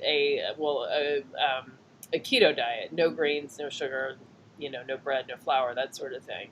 So, I don't know. I mean, I never really put a lot of credence in the science, but it predicted the correct diet for me. So, for type O's, which is the most popular blood type in the world, or the most common rather, the idea would be that most people would be best suited to a keto diet. So, okay, I'm okay with that. Yes, everyone who's type O, go get yourself on the keto diet or the carnivore diet right now. Yeah, everything I've read about the blood type diet, not read, I've seen people talk about it, like people I respect, and they've all said it's kind of mystical science. Like there's no actual study done about that. Like it just appeared someday. But I mean, whatever it takes to get people to do keto carnivore, totally down with that. Pandemic Carnivore says she doesn't know her blood type. Like, I don't know how that's possible. What if you're bleeding to death on the street? You got to tell them, like, get me type O bags. I don't know. Do you know your blood types? I think I'm A something. Oh, you're supposed to be a vegan, according to the book. And see, screw that. That's how I know it doesn't work, and that's why I don't believe it. How about you, Janae? Do you know? Yeah, I'm O, and that's as far as I got with that. I looked at it, I was like, oh, okay, yep, that's me, and I never really did anything more with it. Well, I mean, when I saw that I wasn't supposed to be eating sugar, it was like, I don't know. I think the type O diet should include some, Cinnabons. But anyway, but I'm happy with the recommendations, and it worked for me. So I'm happy to tell people, hey, you're type O, yes, keto, carnivore, that's for you. Yeah. But I think the idea is that type O is the oldest blood type. So I think the reasoning was that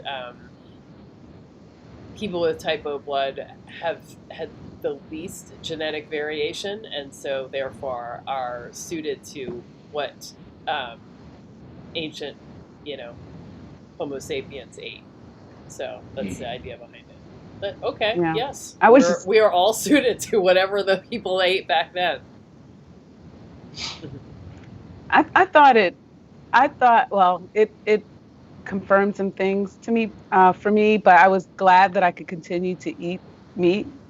And but it helped me to know that it was part of the reason, maybe, I don't know, part of the reason why I liked it so much. Yeah. Well, I was always definitely a solid meat eater, and when I was younger, one thing I did notice that eventually, I guess I sort of ate my way through, is that if I ate sugar on an empty stomach, it would give me a horrible, horrible stomach ache, like hours long, and I think it just created gas or whatever. And so that was something I always had to balance. But I loved pancakes. So when we would go out for breakfast, it would be like, if I ate pancakes with bacon, and I ate the bacon first, it was okay. But if I ate pancakes and no bacon, like, it was going to be a problem. And so I remember one time in high school, we went to, me and a couple of friends, we were going to Great Adventure. And back then, to get there, we took the bus from the Port Authority. So this was back in the 80s when the Port Authority, Times Square, and that whole area was just full of prostitutes and porn movie theaters. So it was not a safe place to be. So we get there, and it was super early in the morning, and I hadn't eaten yet, and I really was hungry. And so my friend stopped to get donuts, and I was like, I really want donuts. I love donuts, but I want to have fun at Great Adventure and I don't want to have a stomach ache all day. So what do I do? So I decide at like 6:37 in the morning to go find a hot dog guy. And that was what my solution was. And they're like, "What is wrong with you?" And here I was walking around the street in what was then like a really dangerous place for a young teenage girl to be, to find that hot dog so I could have a good time at Great Adventure. But I did, and I was safe. Smart. Yeah. Yes. Listen to your body. Yeah. Yeah. Yeah. So, anyway, so I don't know. Do you feel like we have exhausted the topic of inflammation? I know the IBS. I get a lot of questions about that from people, and since that wasn't like the bulk of my experience, really, I feel like I'm not always able to answer that. So it was really helpful to hear from you, Arien, on that. And then to hear other like types of inflammation. For me it was all sort of respiratory and eyes, nose, and lungs and skin. So it was helpful to hear from me, from you as well, Janae. So any other thoughts on what we've talked about today?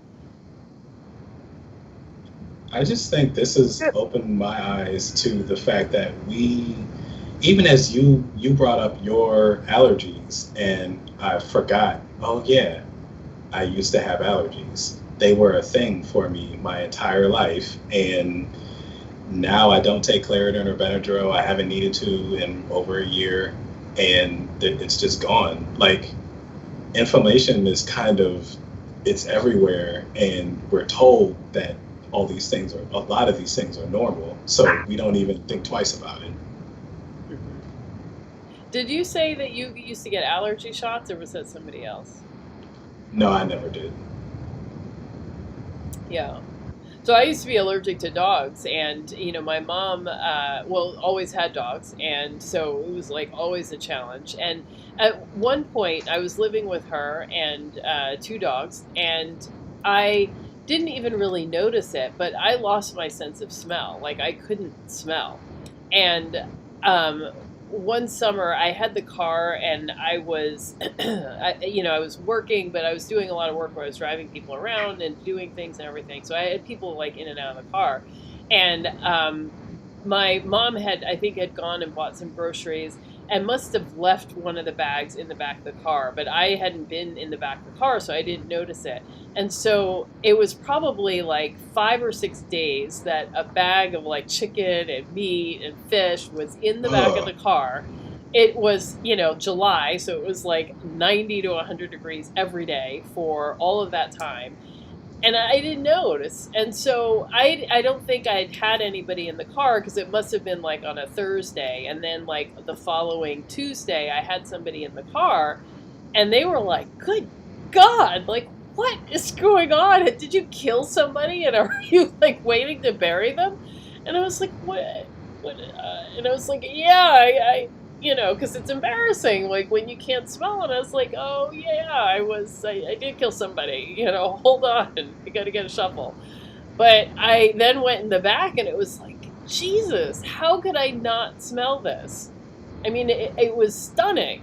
Yeah.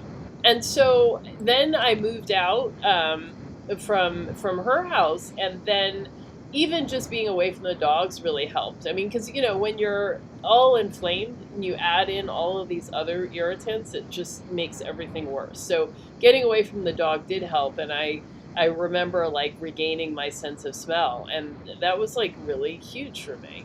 But even still, after that, like if the dog licked me wherever she'd lick, I'd have a hive or a red streak wherever that was. But then, once I went carnivore, like all this stuff went away. And, I mean, my mom passed, and now the dog lives here with me, and, it's fine. Like, I don't have a problem. That's not incredible. my dog barking. That was somebody else's dog. Yeah, that's fine. Yeah. Oh, the guy. Yeah.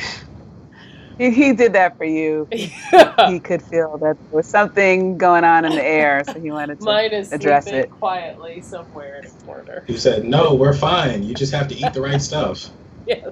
Yeah, I mean, isn't it a major revelation, that I just enjoyed hearing your stories that you can, there are things that, just a myriad of different things from struggles physically, joints, digestive system, just mental clarity, and all of that. It's like inflammation is like a first sign, and then getting down to the root cause of it. Like we have to not band-aid it, not no turmeric, garlic, ibuprofen, whatever, to mask it. Pay attention to it. And even if it gets a little frustrating, find out why your body is doing what it's doing and saying to you what it's saying to you. Mm-hmm. And there's a way to do it. And I believe it's a lot of it is about the fuel. A lot of it.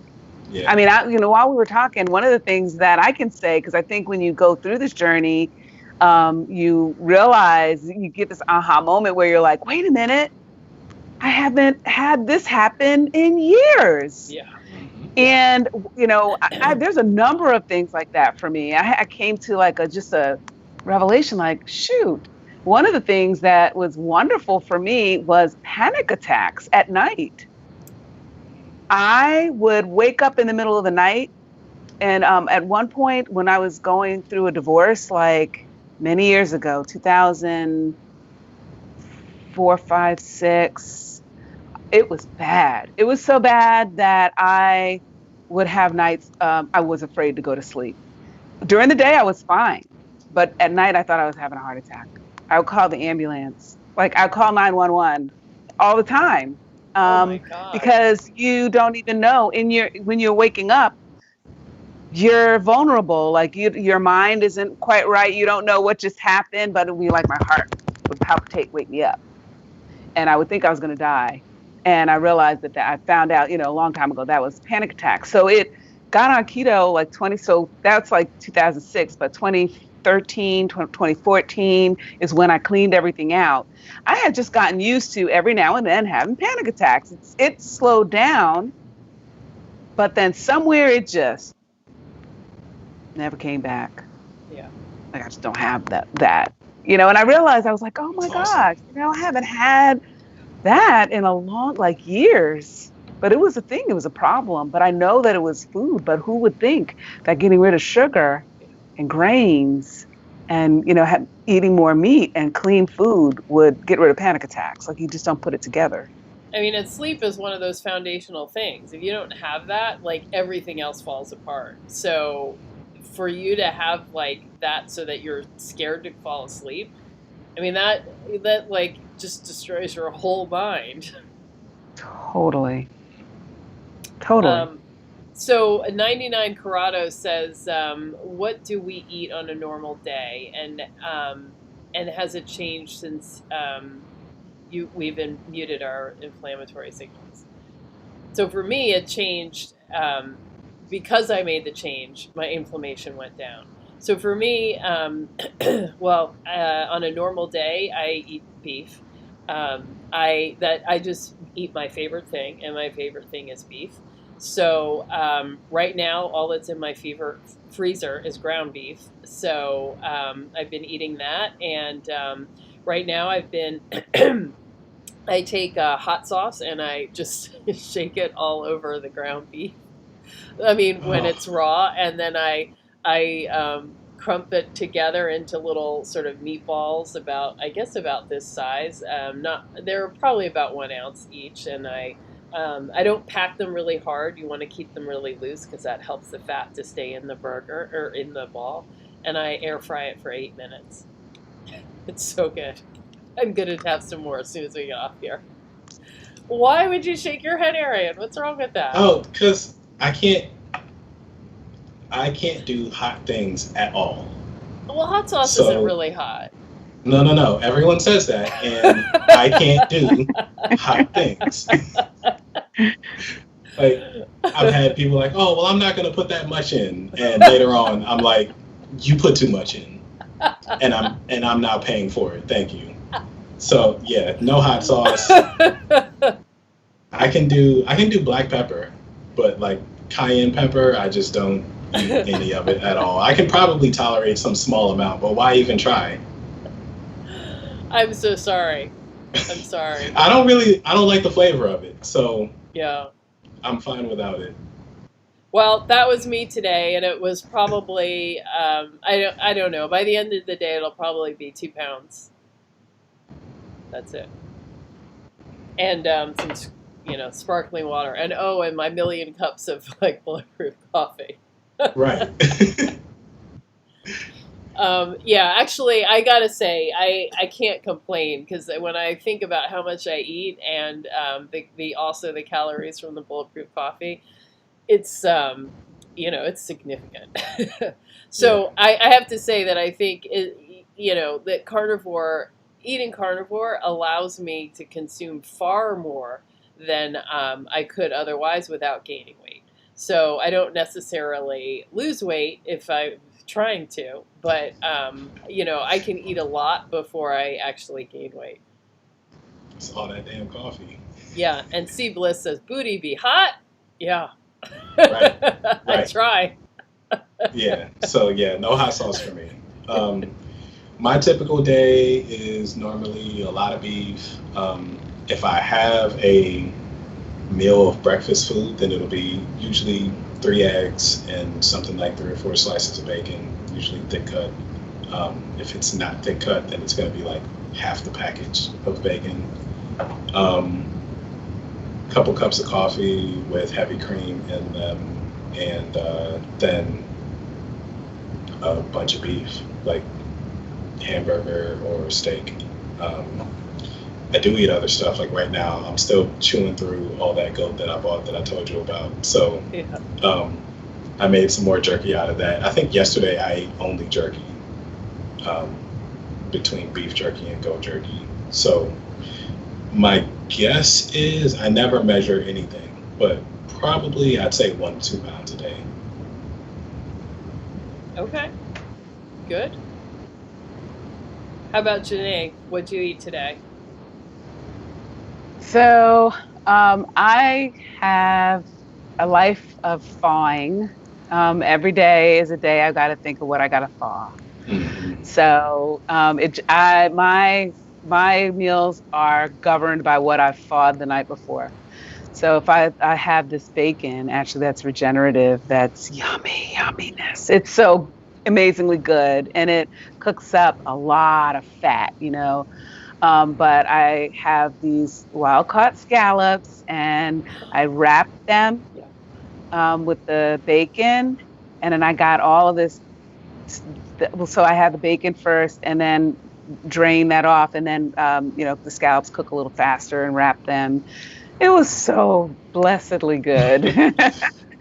And I know, and I think about it when I'm eating, I'm like, I'm getting omegas, I'm getting some, it makes me happy when I think about the nutrient density of it. So I felt really good about that. And I always have broth on hand. So I actually cooked a chuck steak, just filled it just at the top with water.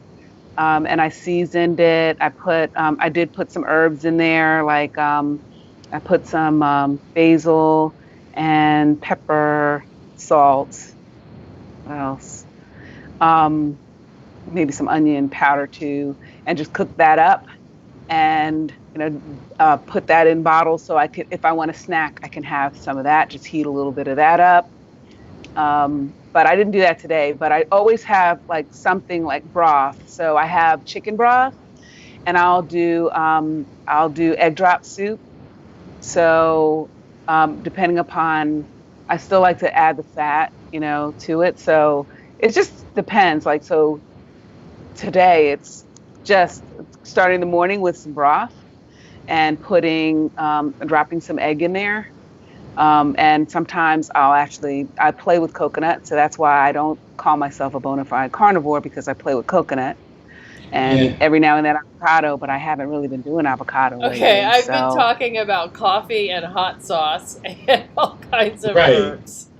So, I mean, it's okay. Right. Every now and then you play with some different tastes when you Yeah. know your body can take it. Right. I mean, everybody may not be able to do coconut or hot sauce, but if you know you can, it's not going to do anything to you. It's like just add the flavor. But I scooped some of that in there just to give it sort of like a Thai flavor. But I have the egg in the broth, mhm. so I'm when I'm doing great, I am adding nutrients because I'm trying to feel just the best I possibly can. And when I'm not doing so great, I might have a cauliflower pizza, but it's still thawing this. I have a thing with sausage. I love sausage. Yeah. Sausage is really good. Who It's doesn't love awesome. sausage? Pepperoni is Uh, for sure my favorite. ah, Yeah. To me, I call that my carnivore candy. So when I go to the grocery store, like, it used to be when you go into the grocery store, it's like you get your groceries plus a little treat. And, whether that's a donut or a candy bar or whatever. And so now when I go, I get pepperoni as my treat. So, That's a good idea. yeah. but I don't think, it's not, if I try to make that like the basis of a meal, I'm definitely going to feel horrible. So I realize that it is for me processed candy. But it's fine. So yeah, that's what I do. Yeah. There's usually most processed meat has additives in it to the point that it's not really carnivore anymore.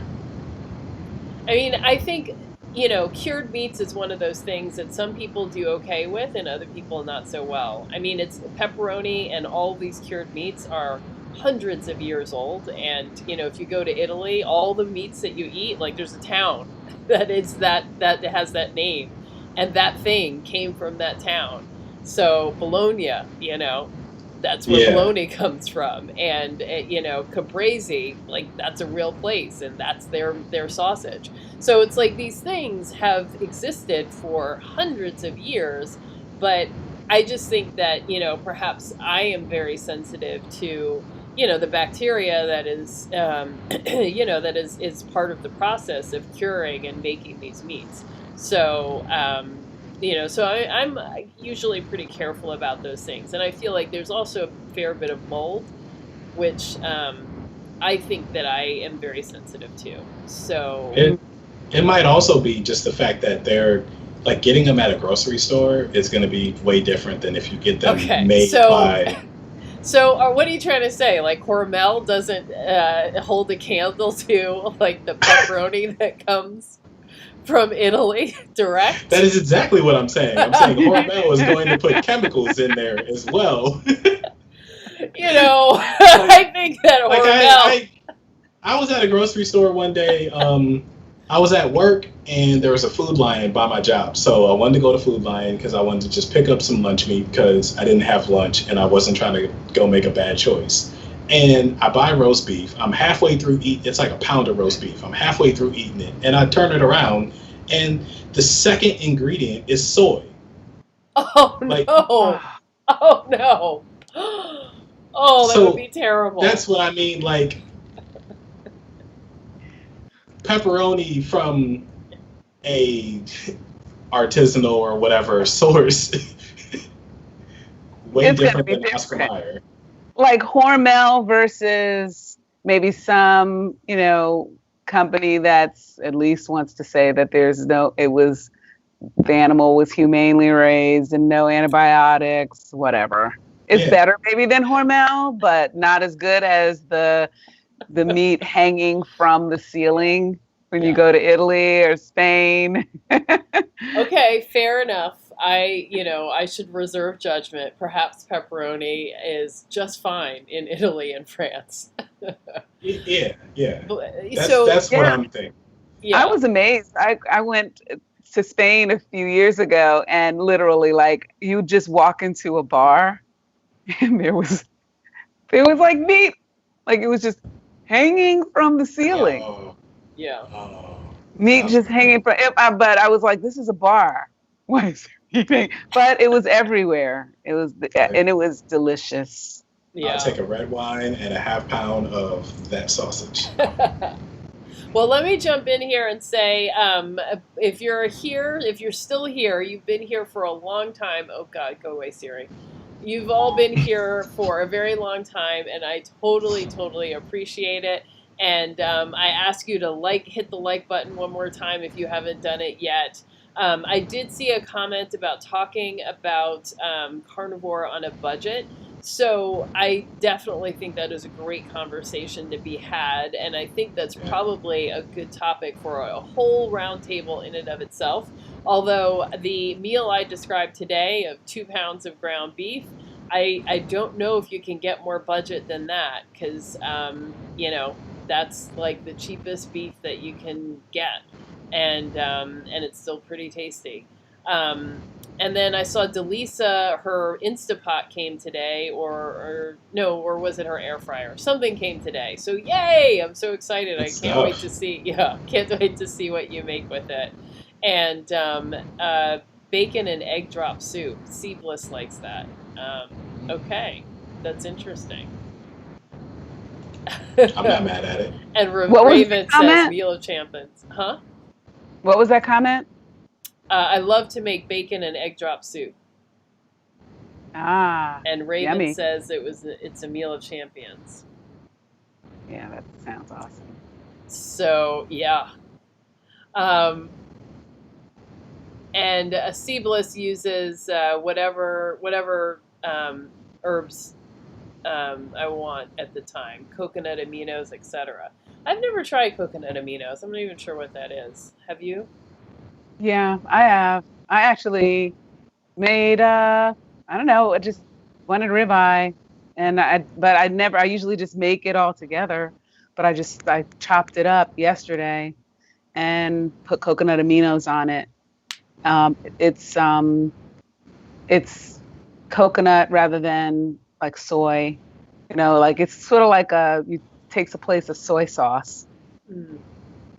Okay, And so but it it does has have that. a bit. It's got like I think tree sap, some kind of sap in it that gives it like a little bit of a sweet taste. Mhm. But the sugar content's not high, and it'll just give you some flavor, and it'll kind of brown it up a little bit. Mhm. So I did a stir fry and made ribeye, cut ribeye against the grain and just put some coconut aminos and I don't know, something else in there. I can't remember. Hmm. Onion. It's good. Well, my secret ingredient on ground beef is cinnamon. I Huh. know. Really? Yeah, I know. You give me that look, but you try I'm it. intrigued. I might No, have to try that. it doesn't sound bad. Yeah, it Yeah. doesn't. So not a ton, but Okay. a sprinkle. But Because it definitely gives it a warmer feel.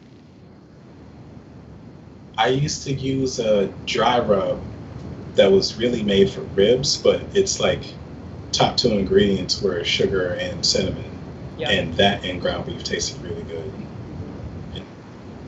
Yeah. Mm. So yeah.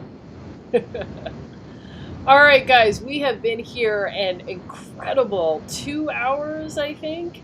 And I have really appreciated all of you for sticking here and listening to us go on and on about all of these topics. And we still have so many of you here in the room. Thank you so much for sticking it out. I hope that we hit a lot of topics that were of interest to you and help shed some light on this issue of inflammation. But I think people who haven't taken the plunge to go keto or to go carnivore just don't understand how good they can feel. And it's really hard to get people to believe us. They just think that we have some special genetic ability and we Yep. just lucked out that we don't have any of these illnesses, and or they think, oh, these are just random different problems that I have that are unrelated and have nothing to do with inflammation. But in fact, most of the things that people are describing, most of the kinds of complaints that they have are inflammation related, and they can be resolved quite readily by changing the way that they eat. So I hope that you've heard the stories here, heard something that resonated, that made sense to you, and that you are on your way to getting, kicking the sugar and the grains to the curb, or have already done it and you're standing firm and you are staying steadfast. All right, guys. So thanks for the great conversation, and we are going to have to say good night. But Thursday, definitely come back. Me and Deborah will be here for Carnivore After Dark, and we're going to chop it up and just be lots of fun and jokes and have a great time. All right, everybody. Have a great night. Bye. All Good right, night, bye. everyone.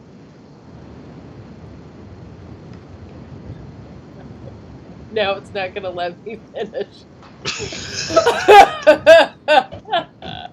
I don't understand what is wrong with this software tonight. Never had any problems. Now all of a sudden. All right, well, And we're going to stay here for a bit. My whole start was like trying to figure out the phone.